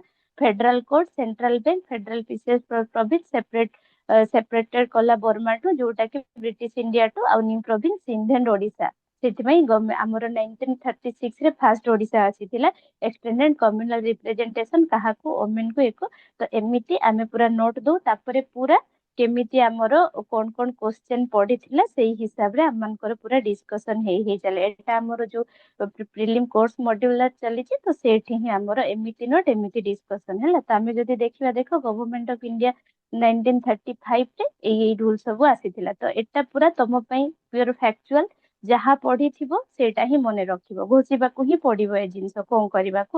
ତ ଏଇ ହିସାବରେ ଯଦି ଦେଖିବା, ଆମର ଏନ୍ସର ବି ତମେ ତ ଅପସନ ପୁରା ଡିଟେଲସ ରେ ଦେଇ ଦିଆ ହେଇଛି, ପଢିକି ଜାଣି ଦେଇଥିବ। ଅପସନ ବି 1 out। ଏଠି ବୁଝିବା ଜିନିଷ ହିଁ କିଛି ନାହିଁ, ଡାଇରେକ୍ଟଲି ଯାହା ଆସିଥିଲା ଷ୍ଟେଟମେଣ୍ଟ ଡାଇରେକ୍ଟଲି ତମେ ସେୟା ହିଁ ମେନସନ କରିବ ହେଲା। ହିଷ୍ଟୋରିକାଲ ବ୍ୟାକଗ୍ରାଉଣ୍ଡ ଟା ଟିକେ ପଢିଦବ ଭଲସେ, ସବୁଥର କ୍ୱେଶ୍ଚେନ ଆସୁଛି ତ ତାକୁ ଟିକେ ଭଲସେ ପଢିଦବ ହେଲା। ଏଟା ବି ଏଗେନ ଆସିଲା ସେ same factual question, consider the following with reference to constituent assembly of India. ପୁରା ପିଓରଲି ଫ୍ୟାକ୍ଚୁଆଲ, ଅପସନ ପୁରା ଠିକ ଅଛି, ମୁଁ ଦେଖିଥିଲି। ଏଟା ଓନଲି 1 ହବ। ଏଠି ତମକୁ ଏକ୍ସପ୍ଲେନେସନ ରେ ବି ଦେଇ ଦିଆ ହେଇଛି ପୁରା, ତମ ଅଗଷ୍ଟ ଫର ହିଷ୍ଟୋରିକାଲ କଣ୍ଟେକ୍ସ କେତେଟା ଅଛି, ଆକୁ କଣ ବୁଝିବା, ବହୁତ ସାରା କ୍ୱେଶ୍ଚନ ଅଛି, କାହିଁ ଟାଇମ ୱେଷ୍ଟ କରିବା। ଏଠି କିଛି ବୁଝିବାର ହିଁ ନାହିଁ ଆକ୍ଚୁଆଲି। ଯାହା ତମ ଯଦି ଅପସନ କିଛି ଭୁଲ ଥାନ୍ତା ମୁଁ କରେକ୍ଟ କରିଥାନ୍ତି, ଅପସନ ତ ପୁରା ଠିକ ଅଛି, ଯାହା ତମର ପୁରା ମ୍ୟାମ୍ ପଢିଛ। ଯୋଉ କ୍वेଶ୍ଚନ ଆମକୁ ବଟ୍ ଦିଆ ହେଇଥିଲା, କ୍वेଶ୍ଚନ ନମ୍ବର 8, ତାର ଫର୍ଷ୍ଟ ହଁ ଅପସନ ଥିଲା ଆମର କି the idea was first put forward in the Nehru report, but ma'am ଆପଣ ଯୋଉ ପିଡିଏଫ ଟା ଖୋଲିଛନ୍ତି ସେଥିରେ କ୍ୟାବିନେଟ ମିଶନ ଲେଖା ହେଇଛି। କୋଉଟା କୁହ ତ? ଆଚ୍ଛା, ଏଇ କ୍ୱେଶ୍ଚନ क्वेश्चन ଟା नंबर ନୁହଁ 8 କି? में। ମ୍ୟାମ୍ ଏଇଟା ଆଚ୍ଛା ଆଚ୍ଛା, କ୍ୱେଶ୍ଚନ କ୍ୱେଶ୍ଚନ ଡିଫରେଣ୍ଟ କଣ? ଅଛି ମ୍ୟାମ୍। ଆଚ୍ଛା हाँ ଆଚ୍ଛା, क्वेश्चन କ୍ୱେଶ୍ଚନ କଣ ऑप्शन ଥିଲା टा ମତେ डिफरेंट। କୁହ ତ। ହଁ ଆଚ୍ଛା, ଅପସନ ଡିଫରେଣ୍ଟ ଅଛି। ଆଚ୍ଛା, କ୍ୱେଶ୍ଚନ ମତେ ଟିକେ କୁହ ତ, ଅପସନ କଣ କଣ ଥିଲା? मैम फर्स्ट ऑप्शन थिला कि the idea was first put forward in the Nehru ହୁଁ रिपोर्ट, एंड ହୁଁ सेकंड टा थिला कि the constituent assembly has elected 2 vice presidents, and third ହୁଁ। Was Mahatma Gandhi never supported the idea of constituent assembly, so the question was different. ଆଚ୍ଛା ଆଚ୍ଛା, ତ ଦେଖ, ତ ସେଇ ଅପସନ ହିସାବରେ ଯଦି ଆମେ ଯିବା, ଫାର୍ଷ୍ଟ କ୍ୱେଶ୍ଚନ କଣ ଥିଲା, ଯେ it was first put forward in Nehru report. ନାହିଁ, ଏଟା नेहरू ଭୁଲ ହବ। ନାଇଁ, ନେହେରୁ ନେ ଫାର୍ଷ୍ଟ ଆଇଡିଆ ଏମ.ଏନ. ରୟ। ତମେ ଯେମାନେ ସେ ଯୋଉ ଛୋଟ ଚଟି ବହି ଆସେନି, କୋଉ ବହି ଦେଖିଛ କୁହ ତ, ସେଇଟା କାହାର? ଛୋଟ ଗୋଟେ ବହି ଆସେ जो सब ओपीएससी एसएससी पिला करନ୍ତି कोड से बुक टा ना भूल जाची ସେଇଠି ଫାଷ୍ଟ ଦେଖିବ ତମର ପଲିଟିରେ ପୁରା ଫାଷ୍ଟ ଦେଇଛି କି ଏମଏନ ରହି ନେହେରୁ ରିପୋର୍ଟ ରୁ ନାହିଁ ମାନେ ଫାଷ୍ଟ ଆଇଡିଆ ଆମର ପୁଟ୍ ଫରୱାର୍ଡ ବାଇ ଏମଏନ ରହି ହେଲା ତ ଫାଷ୍ଟ ଅପସନ ଇନକରେକ୍ଟ ହେଲା ସେକେଣ୍ଡ ଅପସନ କଣ ଦେଇଥିଲା 2 ଜଣ ଭାଇस प्रेसिडेंट Yes, ma'am. हाँ 2 जण भाइस प्रेसिडेंट हाँ ऑब्वियसली एचसी मुखर्जी और वीटी कृष्णमाचारी 2 जण ही भाइस प्रेसिडेंट तो सेकंड ऑप्शन करेक्ट अछि देन थर्ड ऑप्शन कोन देथिला गांधीजी सपोर्ट करि नथिले नाही कि नाही गांधीजी सपोर्ट करि माने इनडायरेक्टली सपोर्ट करिथिले माने डायरेक्टली तो सपोर्ट करि नथिले Mahatma Gandhi never supported the idea of constitution नहीं सपोर्ट करिथिले माने इनडायरेक्टली सपोर्ट करिथिले तो नेवर डायरेक्ट माने कहि होबनी कि माने डायरेक्टली केबे सपोर्ट करि नथिले इनडायरेक्टली से सपोर्ट करिथिले तो से स्टेटमेंट भी करेक्ट हे जिवो ऑप्शन 2 ही ठीक होबो कि माने एचसी मुखर्जी और वीटी कृष्णमाचारी सेटा ही से दीटा ठीक माने दीटा ही वाइस प्रेसिडेंट चूज हेथिले ना तो सेठी तो सेटा तमे ठीक करि दियो ताहले मते एटा भी ताहले भूल पठेइछन्ती सेठी ऑप्शन 2 ही करेक्ट हबो हैला Okay, ma'am. हाँ एमएन रॉयटा कॉन्स्टिट्यूएंट असेंबली रो पुट फॉरवर्ड करथिले किंतु नेहरू रिपोर्ट रे फर्स्ट डोमिनियन स्टेटस देथिले त माने हिस्ट्री रे भी पढी थिबो हैला तो से जिंस ठीक अछि ताहले on the basis of the then 9 number को जिबा on the basis of the following features the Indian constitution called a living document तो मते कुह living document कहिला माने कोन बुझुछ लिविंग वर्ड रो मीनिंग आसिला माने एटा कोन टाइम अडॉप्ट विथ टाइम करूथिबो ना कि गोटे स्टैटिक पोजीशन रे थिबो हैला सेथि पई हमें ताको गोटे लिविंग डॉक्यूमेंट कहूचो ते ए वर्ड रो मीनिंग ही बुझिले तमे बुझि जिवो जे फ्लेक्सिबिलिटी ऑफ इंटरप्रिटेशन को ही प्रमोट करूची एक्सप्रेशन ऑफ पीपल कम पई होबनी एक्सप्रेशन ऑफ पीपल जेते फास्ट ओरिजिन हेतला हमर कॉन्स्टिट्यूशन से टाइम रे ना कि इवोल्यूशन पई एटा किछि करिछि तो लिविंग डॉक्यूमेंट पई एक्सप्रेशन ऑफ पीपल केबे होबनी flexibility of interpretation obviously change हो तमरो बेसिक स्ट्रक्चर आउटकम हो कि तमरो जेते भी देखो आमे स्टैटिक थिलु बोली जुडिशियल इंटरप्रिटेशन जेति की होची अमेंडमेंट जेति की होची जेहेतु ए जे लिविंग डॉक्यूमेंट अछि सेति पई एटा होची आमे माने कोन फ्लेक्सिबिलिटी ऑफ इंटरप्रिटेशन रहूची बेसिक स्ट्रक्चर ऑफ डॉक्ट्राइन जे एटा कोन कि लिमिट अछि एटा किंतु गोटे फ्लेक्सिबिलिटी रा पार्ट किंतु बेसिक स्ट्रक्चर ता गोटे लिमिटेड सस्ते बेसिक स्ट्रक्चर भीतर भी जस्ट केतिकी ही एस्पेक्ट आसुची ना कि सब बेसिक स्ट्रक्चर अंडर रे आसुची हैला तो सेति पई बेसिक स्ट्रक्चर डॉक्ट्राइन ता जदी भी गोटे लिविंग डॉक्यूमेंट रे आउटकम किंतु एटा एथि पई रिप्रेजेंट करबनी कारण एटा लिमिट्स अछि एटा सेति की फ्लेक्सिबल नुहे हैला आ supreme law of the land ता लिविंग नेचर को करूनी सुप्रीमेसी को एटा डिनोट करूची ना कि लिविंग डॉक्यूमेंट को डिनोट करूची हैला तो सेति पई आ पई एप्रोप्रिएट आंसर होबो फ्लेक्सिबिलिटी ऑफ इंटरप्रिटेशन काहे कि एटा टाइम सहित अडैप्ट होची ना कि गोटे स्टैटिक पोजीशन को रहूची एक्सप्रेशन ऑफ पीपल तो हेलानी केना एटा इवोल्यूशन रो किछि भी पार्ट रहूनी सुप्रीमेसी ता हेला तो माने सुप्रीम लॉ ता हमर सुप्रीमेसी को डिनोट करूची ना कि लिविंग नेचर को बेसिक स्ट्रक्चर ता हमर जेहेतु लिमिटेड हे गेला सेति पई एटा फ्लेक्सिबिलिटी रो गोटे पार्ट हेलानी आ फ्लेक्सिबिलिटी ऑफ इंटरप्रिटेशन ता हेला या पई बेस्ट आंसर हेला जोटा कि हमें जदि देखिबा जुडिशियल इंटरप्रिटेशन हो अमेंडमेंट हो तो ए सब थ्रो रे माने कोन लिविंग डॉक्यूमेंट को प्रमोट करूची बुझिला Yes, ma'am. देन हमें जीवा 10 number consider the following officers under the constitution of India देखो ए सब पूरा प्योरली टिके बुले की पकेछि माने इनडायरेक्टली बाकी बुझिबा जिंस ना जेंति कि prime minister president controller and auditor general of India जजेस ऑफ सुप्रीम कोर्ट तो included both second and third schedule of Indian constitution हम पढेला बेले हम भी से सेम जिंस को एमती ही पढो ना पूरा पिला मन को देख आमर पूरा सोर्सेस ऑफ कॉन्स्टिट्यूशन रहिला आमर ए शेड्यूल रे देखो तुमको हम पढेला बेले शेड्यूल पूरा रहिला एटा देखो 1 रु 4 आमर बाउंड्री मनी ओथ एंड एफर्मेशन एठी पूरा लिखि दिहला जोठा extra ECI is missing election commission of India एठी रुहेनी मनी जोटा कि एमोलमेंट रे जाउची आ आरएस जोटा कि शेड्यूल 1 टू 4 भितरे माने एमिति ही हम माने पढेला बेले पूरा पढौछु ना तो एटा जदी हमें देखिबा देखो फास्ट आगे तमे माइंड रे आसीबा कथा कि सेकंड आउ थर्ड माने शेड्यूल टा कोन कहूची सेकंड टा तमे जानिछ सैलरी और अलाउंस थर्ड टा हैला ओथ एंड अफर्मेशन हैला। तो आमे जदी गोटे गोटे को जिबा प्राइम मिनिस्टर हैला हमर ये रे आसेनी सैलरी रे आसेनी कारण तुम माने भी जानिछो पीएम रो सैलरी पार्लियामेंट डिसाइड करे हैला। तो किंतु प्रेसिडेंट और जज एमान कर सब कॉन्स्टिट्यूशन डिसाइड करे। तो ये जदी आमे सेकंड और थर्ड रे देखिबा ताहले पीएम हैला सेकंड रे आसिलेनी किंतु थर्ड रे आसीबे जेतु ओथ एंड अफर्मेशन तांकर थाए। प्रेसिडेंट जदी देखिबा प्रेसिडेंट सैलरी भी माने कॉन्स्टिट्यूशन ता ओथ एंड अफर्मेशन भी नियंती। Controller and auditor general second रे भी आसंती थर्ड रे भी आसंती। सुप्रीम कोर्ट जज भी सेमिति पार्लियामेंट डिसाइड करे बोथ रे आसंती। ताले हमें जदी देखिबा इठी ऑप्शन बी तुमरो ऑप्शन सी तो हबो ना तीनटा थ्री हैला तीनटा ठीक हैला हमरो ऑप्शन बी ओनली 2 केमति रे ओनली 3 हबो ना एटा हमरो आंसर एटा तुमको भूल दिया है ऑप्शन ओनली 2 केमिति हबो। प्राइम मिनिस्टर ही खाली सेकंड रे आसुनांती। How many are included in both both ना तीन जन सारा आसीबे ना प्रेसिडेंट भी आसीबे कैग भी आसीबे। हाँ एठी तो एक्सप्लेनेशन रे भी सेहा दिया है controller and auditor second schedule 142 article third schedule supreme court जज सेकंड शेड्यूल थर्ड शेड्यूल। हाँ तो प्रेसिडेंट तो ऑब्वियसली आसिले सेकंड और थर्ड रे एटा ऑप्शन 3 हबो हैला ओनली 3 कि ओनली 2 कहउछ कि रे नो मैम हेलो मैडम खाली प्रेसिडेंट रो अलगा आर्टिकल गोटे अछि ओथ रो तो प्रेसिडेंट बोधे शेड्यूल रे आसुनी बोधे प्रेसिडेंट शेड्यूल रे आसुनी के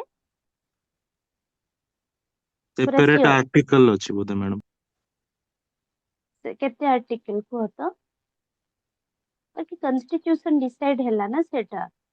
तो कॉन्स्टिट्यूशन डिसाइड माने आर्टिकल रहुचे माने कॉन्स्टिट्यूशन हिसाब रे ही ना। तो एमान कर भी तो सब आर्टिकल ना से हमको कोन कहूची सेकंड और थर्ड शेड्यूल अंडर रे आसुची। तो हमरो होलिस्टिक वे रे थर्ड शेड्यूल कोन कहूची oath and affirmation second schedule कहूची सैलरी एंड अलाउंसेस। आमे पीएम को एथि पई इंक्लूडेड कलुनी कारण कॉन्स्टिट्यूशन डिसाइड करेनी पार्लियामेंट डिसाइड करे। बाकी एमान कर तो सब कॉन्स्टिट्यूशनल बैकअप आर्टिकल थिले भी कोन हैला सेटा तो कॉन्स्टिट्यूशनल बैकअप ना गोटे। तो कौन ପାଇଁ ସେ included ହେବେନି।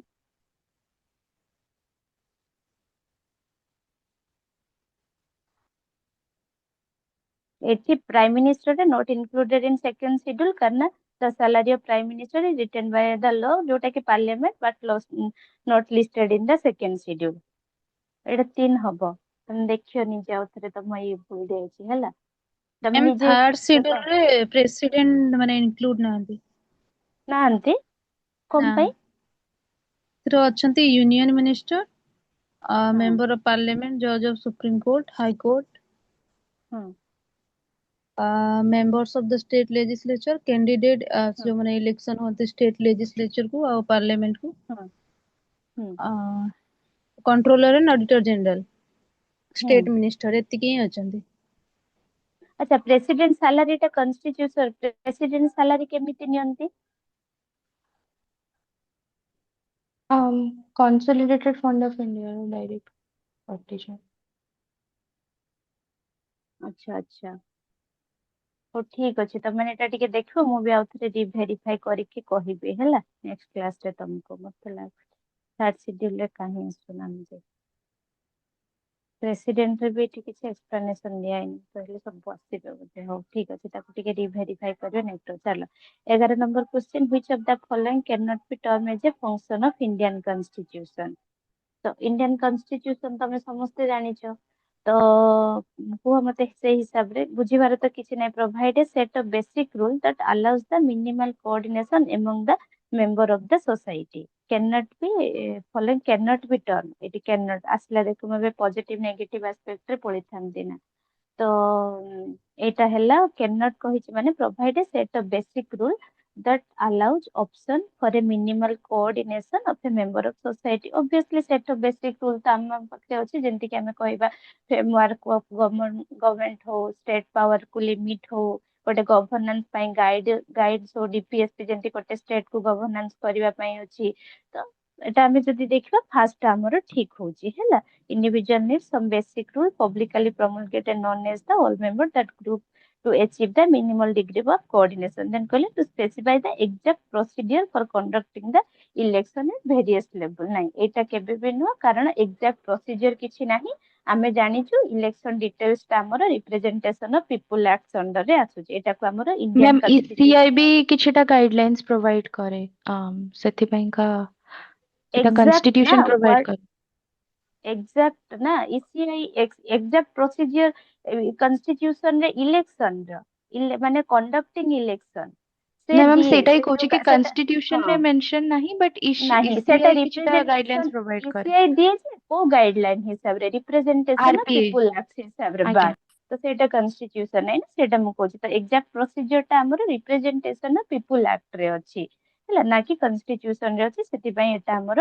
ଭୁଲ ହେଇଗଲା to place certain restriction on executive organ obviously ଆମେ ଜାଣିଛୁ judicial review ହଉ fundamental rights ହିସାବରେ ହଉ ଆମର ସେ କଣ କରିକି ମାନେ restriction ଲଗାଏ executive action କୁ to guide government in enabling social justice obviously DPSP ଟା ତ ଗୋଟେ ସବୁଠୁ ବଡ aspect ହଉଛି guide କରିବା government କୁ କେମିତି ଗୋଟେ social justice ହିସାବରେ ହେଲା ତ ଏଇଟା ବି ଗୋଟେ Indian constitution ର first ଆଉ ତାର best example ହଉଛି DPSP ହେଲା ସେଟା ଗୋଟେ ଗାଇଡ କରେ ଗଭର୍ଣମେଣ୍ଟ କୁ ଟୁୱାର୍ଡ ଦ ସୋସିଆଲ ଜଷ୍ଟିସ ତ ତିନିଟା ଅପସନ ଆମେ ଦେଖିଲୁ ଠିକ ହେଲା କେବଳ ଯେହେତୁ ଏଟା ରିପ୍ରେଜେଣ୍ଟେସନ ଅଫ ପିପୁଲ ଆକ୍ଟ ହିସାବରେ ଅଛି ତ ଏଟା ହେଲାନି ହେଲା ଏଟା ହବନି ଆମର ଅପସନ ବି ଟା ଇନକରେକ୍ଟ ହେଇଗଲା ଠିକ ଅଛି ଦେନ ଆମେ ଯିବା consider the following principle enshrined in the preamble of the Indian constitution ତମେ ଜାଣିଛ ତ ଦେଖ କଣ କହିଲା ସେ a principle following principle lembo however the principle describe the nature of Indian polity sovereign secular liberty democratic और fraternity ତ ଘୋଷି ଦବ ସେଇଟା ହେଲା ପୁରା ଯୋଉ କଣ କହିଲ with the people of India ସବୁ ଘୋଷି ଦବ କିନ୍ତୁ ସେ କଣ କହୁଛି ଏଠି consider the following principle ଏଇଠି ତମର ଏଇ ଯୋଉ କ୍ୱେଶ୍ଚନ ଟା ଦିଆ ହେଇନି for ingredient or for component ଏଇଟା ବି କ୍ୱେଶ୍ଚନ ପଚାରି ଦିଏ କି ମାନେ ପ୍ରିଆମ୍ବୁଲ ଅଫ ଇଣ୍ଡିଆନ କନଷ୍ଟିଟ୍ୟୁସନ ଟା କୋଉ ଚାରିଟା ପାର୍ଟ ଆମେ କୋଉ କୋଉ ମାନେ କୋଉ ସୋର୍ସ ବିଷୟରେ ଆମକୁ ନଲେଜ ମିଳେ ହେଲା ତ ଏଇଟା ମନେ ରଖିଥିବ source of authority of the constitution nature of Indian state date of adoption of the constitution objective of the constitution ଏଇ ଚାରିଟା ବି ତମର ଗୋଟେ ଅପସନ ଏଇ ଚାରିଟାକୁ ନେଇକି ବି ଗୋଟେ କ୍ୱେଶ୍ଚନ ହେଇପାରେ ତ ଏଇଠି ତମର ଏଇଟାକୁ ମନେ ରଖିଥିବ ଯେତେବେଳେ ନେଚର ଅଫ ଇଣ୍ଡିଆନ ଷ୍ଟେଟ କହୁଛି ସେତେବେଳେ ଏତିକି ଅପସନ କୁ ହିଁ ରିପ୍ରେଜେଣ୍ଟ କରୁଛି ସଭରେନ୍ socialist, secular, democratic, republican ହେଲା ଏଇଟା ନେଚର ଅଫ ଇଣ୍ଡିଆନ ଷ୍ଟେଟ କିନ୍ତୁ ଅବଜେକ୍ଟିଭ ବା ୟାକୁ ଆମେ ଭ୍ୟାଲୁ ବି କହିପାରିବା ଅବଜେକ୍ଟିଭ ଅଫ ଦ କନଷ୍ଟିଟ୍ୟୁସନ ବା ଭ୍ୟାଲୁ କହିଲେ ଜଷ୍ଟିସ ଲିବର୍ଟି ଇକ୍ୱାଲିଟି ଆଉ ଫ୍ରାଟର୍ନିଟି ତ ଏଠି ତମର କଣ କହିଲା ନେଚର ଅଫ ଦ ଇଣ୍ଡିଆନ ଯଦି କହିବା ଆମେ ତାହେଲେ ସଭରେନ୍ ସିକ୍ୟୁଲାର ଆଉ ହେଲା ଡେମୋକ୍ରାଟିକ ଲିବର୍ଟି ଆଉ ଫ୍ରାଟର୍ନିଟି ଟା ଏଟା ଆମର ଭ୍ୟାଲୁଜ ବା ଅବଜେକ୍ଟିଭ ରେ ଆସିଲା ବୁଝିଲା ଭ୍ୟାଲୁଜ ବା ଅବଜେକ୍ଟିଭ କହିଲେ ଆଉ ଏଇ ଚାରିଟାକୁ ପୁରା ମନେ ରଖିଦିଅ ଯେ source of authority of the constitution ଆମେ ପ୍ରିଆମ୍ବୁଲ ରୁ ଜାଣୁଛୁ ନେଚର ଜାଣୁଛୁ ଅବଜେକ୍ଟିଭ ବା ଭ୍ୟାଲୁ ଜାଣୁଛୁ ଆଉ date of the adoption Indian constitution ଆମେ ଜାଣୁଛୁ ହେଲା ମାନେ ପିଓରଲି ଫ୍ୟାକ୍ଚୁଆଲ ତମକୁ ମନେ ରଖିବାକୁ ପଡିବ ଘୋଷିବାକୁ ପଡିବ ଏଇ ୱାର୍ଡ ଚାରିଟାକୁ ମନେ ରଖିବ ଏଇଠି 5ଟା ୱାର୍ଡ କୁ ମନେ ରଖିବ ଏମାନେ ନେଚର ରେ ଆସୁଛନ୍ତି ଏମାନେ ଭ୍ୟାଲୁଜ ରେ ଆସୁଛନ୍ତି ହେଲା ଡାଇରେକ୍ଟ ମନେ ରହିଲା ତ ଏଠି ସଭରେନ୍ ସିକ୍ୟୁଲାର ଆଉ ଡେମୋକ୍ରାଟିକ ଲିବର୍ଟି ଆଉ ଫ୍ରାଟର୍ନିଟି ଟା ତୁମର ଅବଜେକ୍ଟିଭ ବା ଭ୍ୟାଲୁ ରେ ଆସୁଛନ୍ତି ହେଲା ତାପରେ ଆମେ ଯଦି ଯିବା in which of the following case the court stated that preamble is the key to open the mind of the maker but it cannot be considered as the part of the constitution case ଗୁଡା ବହୁତ important ରେ ପୁରା details ରେ ପଢି ଦିଅ case ତମ main ପାଇଁ ବି ବହୁତ ଇମ୍ପୋର୍ଟାଣ୍ଟ ଆଉ ଏବେ ପାଇଁ ବି ତମ ପ୍ରିଲିମ ପାଇଁ ବି ବହୁତ ଇମ୍ପୋର୍ଟାଣ୍ଟ ଏଇ ହିସାବରେ ଆମେ ଯଦି ଦେଖିବା ଏଟା ବି ତମେ ଡାଇରେକ୍ଟ ଜାଣିଛ ବେରୁବାରୀ କେସ୍ 1960 ମୁଁ ତମକୁ ଗୋଟେ କେସ୍ ଡିଟେଲ୍ସ ରେ କହୁଛି ତୁମେ ଆଉ ସବୁ କେସ୍ କୁ ତୁମେ ପୁରା ହିଷ୍ଟୋରିକ କଣ ପାଇଁ ହେଲା କାହିଁକି ହେଲା ଆଉଟକମ କଣ ହେଲା ଆଉ ଏଥିରେ କନଷ୍ଟିଟ୍ୟୁସନାଲ ର ଚେଞ୍ଜେସ କଣ ହେଲା ପୁରା ଏଇ ଆସ୍ପେକ୍ଟ ରେ ସବୁ କେସ୍ କୁ ପଢିଦିଅ ଠିକ ଅଛି ଟିକେ ମେହନତ ଲାଗିବ ଟିକେ ହାର୍ଡୱାର୍କ କିନ୍ତୁ ଏମିତି ଯଦି ହାପାଜାର୍ଡ ମେନର ରେ ପଢିବ ନା ତାହେଲେ ବହୁତ କନଫ୍ୟୁଜିଂ ଆସେ ତ ମୋ ହିସାବରେ ନା ତମ ମାନେ ପୁରା ଡିଟେଲ୍ସ ରେ ପଢିଦିଅ ସବୁ କେସ୍ ଗୁଡାକୁ ତ ଏଇ କେସ୍ ହିସାବରେ ଯଦି ଦେଖିବା ଆମର ଆନ୍ସର ହିସାବରେ ବେରୁବାରୀ କେସ୍ 1960 ଯୋଉଟା କି ଆମର preamble is the key to open the mind of the maker but it cannot be considered as the part of the constitution एमिति गोटे शॉर्ट फॉर्म रे भी लिखि दे पारिबो तुमे बेरुवारी केस रे प्रिएम्बुल नॉट ए पार्ट किंतु केशवानंद भारती केस रे कोन कहिथिला preamble is a part again Minerva mill case रे से कोन कहिला जे लिमिटेड अमेंडिंग पावर अछि टू द माने प्रिएम्बुल ऑफ द कॉन्स्टिट्यूशन तो एमिति जदि गोटे जागा रे तमे लेखिकी रखिबो ना ताहले तुमको कोटारे हाँ पार्ट कोटारे पार्ट नुह को आ कोटारे लिमिटेड अमेंडिंग पावर अछि कोथरे माने माइंड मेकर रो कोन थिला तो से केस ना तुमको गोटे एज दब कंफ्यूजन आउ क्रिएट करिवनी तो आमे जदि बेरुवारी यूनियन केस को जिबा आमे जानिछु तार बैकग्राउंड ऑफ द केस कोन थिला जेते हमर बेरुवारी यूनियन गोटे स्मॉल टेरिटोरी थिला वेस्ट बेंगल रे हला जोटा कि इंडिया और ईस्ट पाकिस्तान जोटा कि बांग्लादेश से बॉर्डर रे हला तो जेते बेले हमर इंडिपेंडेंट हला से बाउंड्री रे डिस्प्यूट हला सेते बेले पाकिस्तान हमर नेहरू आ तांकर गोटे नून एग्रीमेंट साइन हेतला 1958 रे हला सेतिकी बेले आमे कहिथिलु कि किछि पार्ट बेरुवारी यूनियन पाकिस्तान को दे दबु आ जोटा कि exchange of enclaves of settlement dispute हिसाब रे हमें करिवु तो एटा ही हमर कॉन्स्टिट्यूशन को क्वेश्चन करला कि जे पावर पार्लियामेंट पाखरे सेतिकी पावर अछि कि to set the Indian territory to ए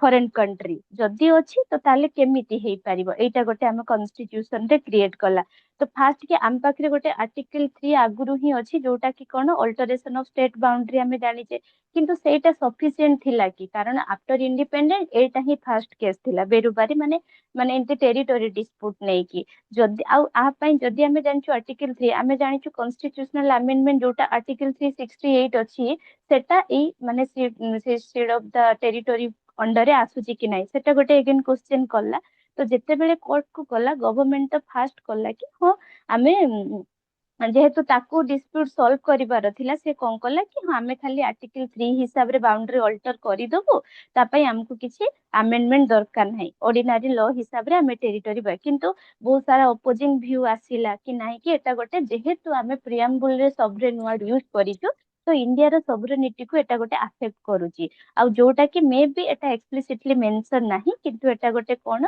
हमरो सॉवरेनिटी को हैम्पर करूची आ या पई हमको कॉन्स्टिट्यूशनल अमेंडमेंट गोटे मैंडेटरी सेतिकी बेले सुप्रीम कोर्ट 1960 रे से जजमेंट आनिला जोटा कि माने कहंडरे article 143 under sovereignty or territory माने हमरो इंडियन टेरिटरी टा गोटे एसेंशियल कोन attribute to sovereignty of the Indian constitution की इंडियन प्रिएम्बल जोटा कि कोन गोटे टेरिटरी टा हमरो कोन बेसिक कॉन्स्टिट्यूशनल फ्रेमवर्क को भी अफेक्ट करूची तो सेही केस रे हमें कोन आर्टिकल 3 टा ही केवल सफिशिएंट नुहे गोटे न्यू स्टेट फॉर्मेशन करबा को कि हमरो गोटे माने अल्टरेशन गोटे सेसेशन ऑफ टेरिटरी को एटा पई फॉरेन स्टेट रे नॉट सफिशिएंट एटा केवल केतेले sufficient formation of new state within our territory जोटा कि हमें जेंति तेलंगाना और आंध्र प्रदेश अलगा कलो आ alteration of boundary within India ए दीटा पई आर्टिकल 3 सफिशिएंट किंतु secession of territory to a foreign state जदी करूछ ताले आर्टिकल 3 केवल सफिशिएंट नुह ता पई हमको कोन कॉन्स्टिट्यूशनल अमेंडमेंट मैंडेटरी जोटा कि आर्टिकल 368 अंडर रे हबो हैला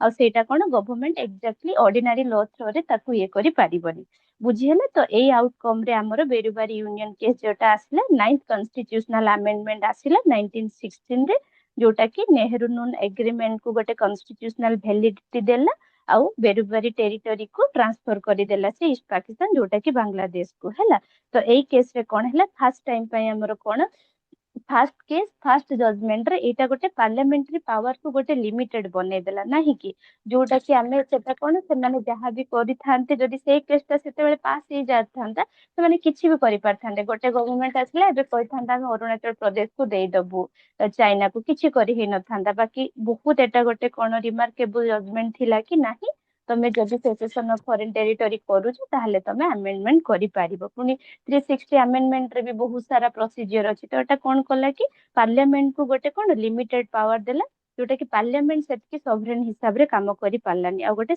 कॉन्स्टिट्यूशनल सुप्रीमेसी को सेटिकी स्ट्रेंथेन कला हैला तो आर्टिकल 3 टा सेति पई मने रखो इंटरनल ऑर्गेनाइजेशन आ ऑर्डिनरी नो आ एते सॉवरेनिटी किछि लॉस वेनी किंतु आर्टिकल 368 टेरिटोरियल सेसेशन हो कॉन्स्टिट्यूशनल अमेंडमेंट हो एटा होची सॉवरेनिटी को अफेक्ट करे हैला आ ए केस तारो आस्ते आस्ते हमरो डेवलप हैला जोटा कि बेसिक स्ट्रक्चर डॉक्ट्रिन हमर केशवानंद भारती केस रे आसिला सेही केस रे भी ए बेरुबारी यूनियन केस रे टिके इन्फ्लुएंस थिला हैला तो सेति पई हमें जानलु कि सेही केस रे जते सॉवरेनिटी रे कथा आसिला सेते बेले भी सुप्रीम कोर्ट कहिथिला कि नाही ହଉଛି ପ୍ରିଆମ୍ବୁଲ ନଟ୍ ଏ ପାର୍ଟ ଅଫ, ଯେତେବେଳେ ଫାଷ୍ଟ ଆସିଥିଲା ପ୍ରିଆମ୍ବୁଲ ନଟ୍ ଏ ପାର୍ଟ ଅଫ ଇଏ, ଏଟା ଆମେ ଆମେଣ୍ଡ କରିପାରିବା। ପୁଣି କେଶବାନନ୍ଦ ଭାରତୀ କେସ୍ ରେ କଣ କହିଲା, ନାଇଁ preamble is a part of constitution. ତ ତମେ ଦେଖ, ତମେ ଯଦି ଡିଟେଲ୍ସ ରେ ଜିନିଷକୁ ମନେ ରଖୁଛ ନା ଗୋଟେ ଥର ପୁରା, ତୁମେ ଭାବ ତୁମେ ବି ଗୋଟେ କଣ୍ଟ୍ରିର ପାର୍ଟ ନା, କିଏ ଜାଣିଲା କାଲି ତମ ଭିତରୁ କିଏ ଗୋଟେ ଯାଇକି ପଲିଟିକାଲ ଅଫିସର ହେଇଯିବ, କଣ ହବ। ତ ମାନେ ରିପ୍ରେଜେଣ୍ଟ କରିବ କଣ୍ଟ୍ରିକୁ, ବଡ ବଡ ମାନେ ତମେ ଯାଇକି କିଏ ଗୋଟେ ପିଏ ହେଇଯିବ, ତ ତମମାନଙ୍କ ଭିତରେ ଥିବ ନା ପ୍ରାଇମ ମିନିଷ୍ଟର ପ୍ରେସିଡେଣ୍ଟ, ତମ ପାଖରେ ବି ସେତିକି ଥାଉ ଆଇଡିଆ। ତ ନିଜ କଣ୍ଟ୍ରିକୁ ତମେ ଯଦି ବେସିକ ବ୍ୟାକଗ୍ରାଉଣ୍ଡ ରୁ ପଢି ପଢି ଜାଣିବ, ଜିନିଷର କ୍ଲାରିଟି ବି ବଢିବ, ସବୁ ଜିନିଷକୁ ତମେ ବୁଝି ବୁଝି ବି ଚାଲିବ ହେଲା। ଠିକ ଅଛି, ବୁଝି ହେଲା। ଏମିତି ସବୁ କେସ୍ କୁ ପୁରା ଡିଟେଲ୍ସ ମ୍ୟାନର ରେ ପଢିଦିଅ, ଆଉ ତାର ଆଉଟକମ୍ସ କଣ ଥିଲା, ତାର ଲିଙ୍କ କାହା ସହିତ କଣ ଥିଲା, କେବେ ବି ଦେଖିବା। ଆଉ ମେନ୍ ରେ ବି ଏଇ ଜଜମେଣ୍ଟ କୋର୍ଟ କରିବାକୁ ପୁରା ନେସେସେରୀ ତମକୁ, ଆଉ ସେତେବେଳେ କିଛି ବି ଆଉ କନଫ୍ୟୁଜନ କ୍ରିଏଟ ହବନି। ବୁଝି ହଉଛି ନା ବୁଝି ହଉନି? ବୁଝି ହଉଛି ମ୍ୟାମ୍। ହଁ ଠିକ ଅଛି। ଆଉ ଦିଟା କ୍ୱେଶ୍ଚେନ ଆଜି ସାରିଦବା, କାଲି ନେକ୍ସଟ କରିବା କ୍ଲାସ। ଆଜି ଏତିକି ଏତିକି କ୍ୱେଶ୍ଚେନ ଟିକେ ବୁଝିବା ୱେରେ ଥିଲା, ଆଉ ଯେହେତୁ ମୋର ଆଜି ଫାର୍ଷ୍ଟ କ୍ଲାସ ଥିଲା, ମୁଁ ତମମାନଙ୍କୁ ଟିକେ ସେତିକି ମାନେ ଇଣ୍ଟରାକ୍ଟିଭ ରଖିବାକୁ ଚାହୁଁଥିଲି, କୋଉ ୱେରେ ପଢିବା। କାଲି ପୁଣି ଆଉ ପଛେ ବହୁତ କମ ମାନେ ୱାନ୍ ଲାଇନର କ୍ୱେଶ୍ଚେନ ଗୁଡା ଅଛି, କାଲି ଆଉ ଘଣ୍ଟାରେ ସାରିଦବା ହେଲା। ବେଶୀ ଟାଇମ ମୁଁ ନେବିନି, କାରଣ ମୁଁ ଚାହୁଁଛି ଏବେ ଟାଇମ ତମେ କିଛି ମେନ୍ ପାଇଁ ବି ପଢ, ଅପସନାଲ କୁ ବି ଦିଅ। ଖାଲି ପ୍ରିଲିମ ସ୍ପେସିଫିକ ହେଇଯାଉନି, ନହେଲେ ପ୍ରିଲିମ ହେଇଗଲା ପରେ ନା ମେନ୍ ପାଇଁ ବହୁତ କଷ୍ଟ ହବ ତମକୁ। ତମ କଥା ମାନ କିଛି part at least February and March 15 ତକ ବି ମେନ୍ସ ର ପୁରା ରେଡି କରିକି ରଖ, ତାକି ପ୍ରିଲିମ ଆଉ ମେନ୍ ମଝିରେ ଦୌଡିବାକୁ ପଡିବନି, ଲେଖିବାକୁ ଆସୁନଥିବ, ଲେଖିବାର ଗୋଟେ ଫବିଆ ଥିବ, ସେ ଜିନିଷକୁ ପୁରା ଇଏ କରିଦବା। ଆଉ ଦିଟା 15 ନମ୍ବର କ୍ୱେଶ୍ଚେନ ଯାଇକି କରିଦବା, କାଲିଠୁ 15ରେ ଜଲ୍ଦି ଜଲ୍ଦି କରିଦବା ହେଲା। ଖାଲି କ୍ୱେଶ୍ଚେନ ଆଉ ଡିସ୍କସନ। ମ୍ୟାମ୍ ଠିକ ଅଛି, ମିନର୍ଭା ମିଲ୍ସ କେସ୍ ଟା ଟିକେ ସର୍ଟ ରେ ଏକ୍ସପ୍ଲେନ କରିଦେବେ। ସବୁ କେସ୍ ମୁଁ କାଲି ତମକୁ କହିବି ହେଲା, ଡିଟେଲ୍ସ ରେ ପୁରା। ଠିକ ଅଛି, ଓକେ। କ୍ଲାସ ବହୁତ ଲେନ୍ଦି ହେଇଯିବ, କାଲି ମୁଁ ଆଉ 3ଟା କେସ୍ ତମକୁ ପୁରା ଡିଟେଲ୍ସ ରେ ନହେଲେ ବୁଝେଇଦେବି ହେଲା। ନହେଲେ ଆମେ ଗୋଟେ ଏଇ କ୍ଲାସ ସରିଯାଉ, କାଲି ଯେତିକି ଇମ୍ପୋର୍ଟାଣ୍ଟ ଜଜମେଣ୍ଟ ଅଛି ଆମେ ସବୁକୁ ପୁରା ପଢିବା ହେଲା। କେଶବାନନ୍ଦ ଭାରତୀ କେସ୍ ତ ଗୋଟେ ବହୁତ ଇମ୍ପୋର୍ଟାଣ୍ଟ, ଏମିତି 10ଟା ଯେତିକି ଇମ୍ପୋର୍ଟାଣ୍ଟ କେସ୍ ଅଛି ମୁଁ ତମକୁ କାଲି ସବୁ ଡିସ୍କସନ କରିଦେବି ହେଲା। ଠିକ ଅଛି, ହଁ ଆଜ୍ଞା ମ୍ୟାମ୍। ହଁ। ତ 14 ନମ୍ବର କ୍ୱେଶ୍ଚେନ କଣ କହିଲା, with reference to insertion of socialist and secular in the preamble consider the following statement ହେଲା। ତମମାନେ ବି ଜାଣିଛ ଏଇଟା ବି ପୁରା ପିଓର ଫ୍ୟାକ୍ଚୁଆଲ ଜିନିଷ, ଏ ଜିନିଷ ପୁରା ପଢିବାକୁ ପଡିବ ତମକୁ।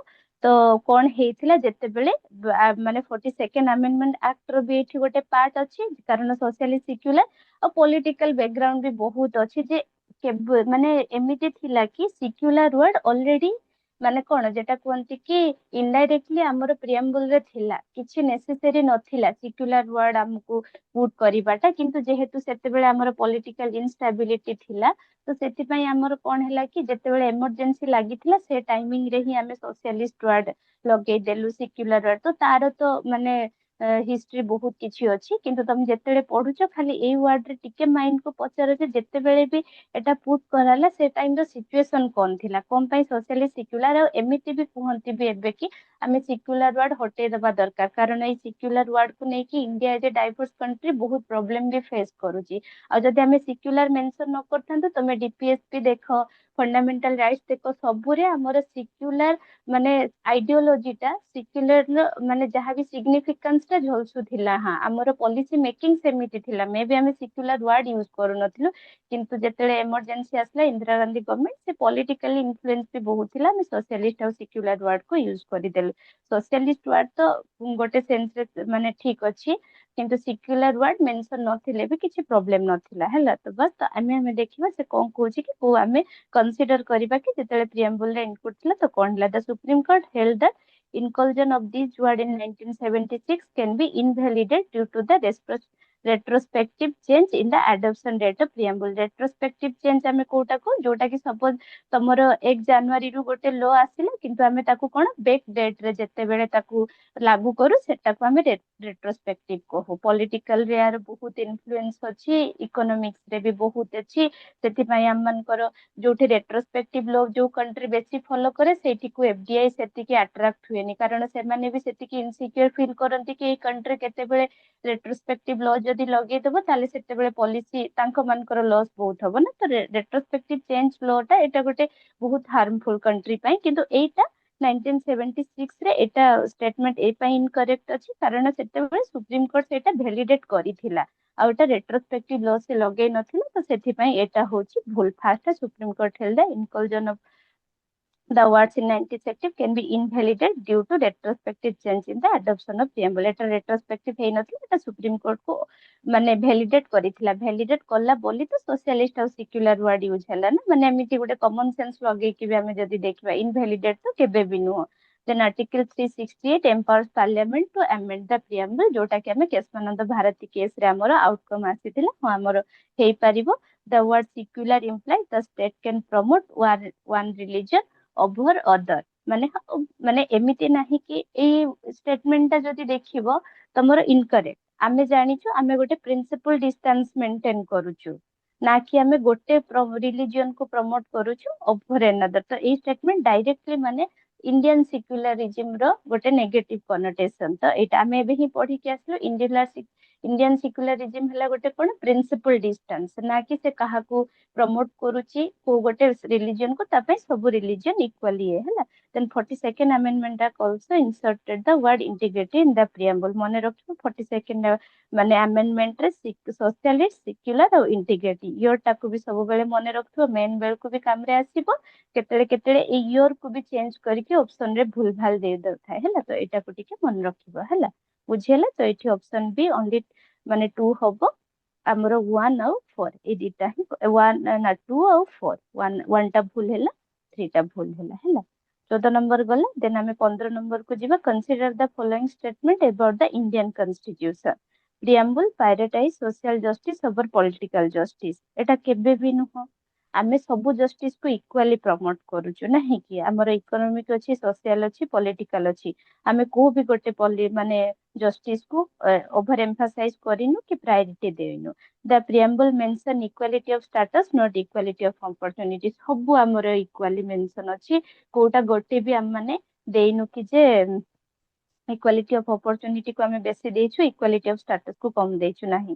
Economic justice as outline in preamble mandate wealth redistribution to reduce poverty. ନା ଏଟା କେବେ ବି ନୁହଁ। ଏ ଜିନିଷ କୋଉଠି ବି ମେନସନ ହେଇନି କି ଆମେ ଖାଲି ପଭର୍ଟି କୁ ରିଡ୍ୟୁସ କରିବା ପାଇଁ ମାନେ ଆମେ ୱେଲ୍ଥ ଡିଷ୍ଟ୍ରିବ୍ୟୁସନ କରିବୁ। ତ ତିନିଟା ସାଗା ନେଗେଟିଭ ଷ୍ଟେଟମେଣ୍ଟ ରେ ଅଛି। ତ ତମେ ଭାବିବ ଇଣ୍ଡିଆ ଏଜ ଏ ଡାଇଭର୍ସ କଣ୍ଟ୍ରି ଏଟା କେବେ ବି ପସିବୁଲ ହିଁ ନୁହଁ ଏଇ ସବୁ ଜିନିଷ ଲାଗୁ କରିବାଟା ହେଲା। ତ ଏଠି କୋଉ ବି ଅପସନ ଠିକ ନାହିଁ। ତ ନନ୍ ଅଫ ଦ ଏଭବ ତମର ଆନ୍ସର ଆସିବ ହେଲା। ଠିକ ଅଛି, ଆଜି ଏଠି ୱାଇଣ୍ଡ ଅପ୍ କରିବା। କାଲିଠୁ 16 ନମ୍ବର ଠୁ ଷ୍ଟାର୍ଟ କରିବା ହେଲା। ପଲିଟି ଟା ଟିକେ ବହୁତ ଲେନ୍ଦି ଆଉ ବୁଝିବା ରୁହେ ତ ଟିକେ ମାନେ ଇଏ ହେଇଯାଏ। ବୁଝିବାଟା ଗୋଟେ ପଏଣ୍ଟ ଟା ଟିକେ ଲେନ୍ଦି ହେଇଯାଏ। କାଲି ସାରିଦବା। କାଲି ଆଉ ଯେତିକି ରହିଲା 16 ଠୁ 50 ପର୍ଯ୍ୟନ୍ତ ବେଶୀ ବି ୱାନ୍ ଲାଇନର ଅଛି ନା। ତ ସେରେ ପଢିବା। ତ ବୁଝି ହେଲା ତ ପିଲା? Yes, Yes, ma'am। ma'am। ହୁଁ Yes, ma'am। ହଉ। କାଲି ଆମେ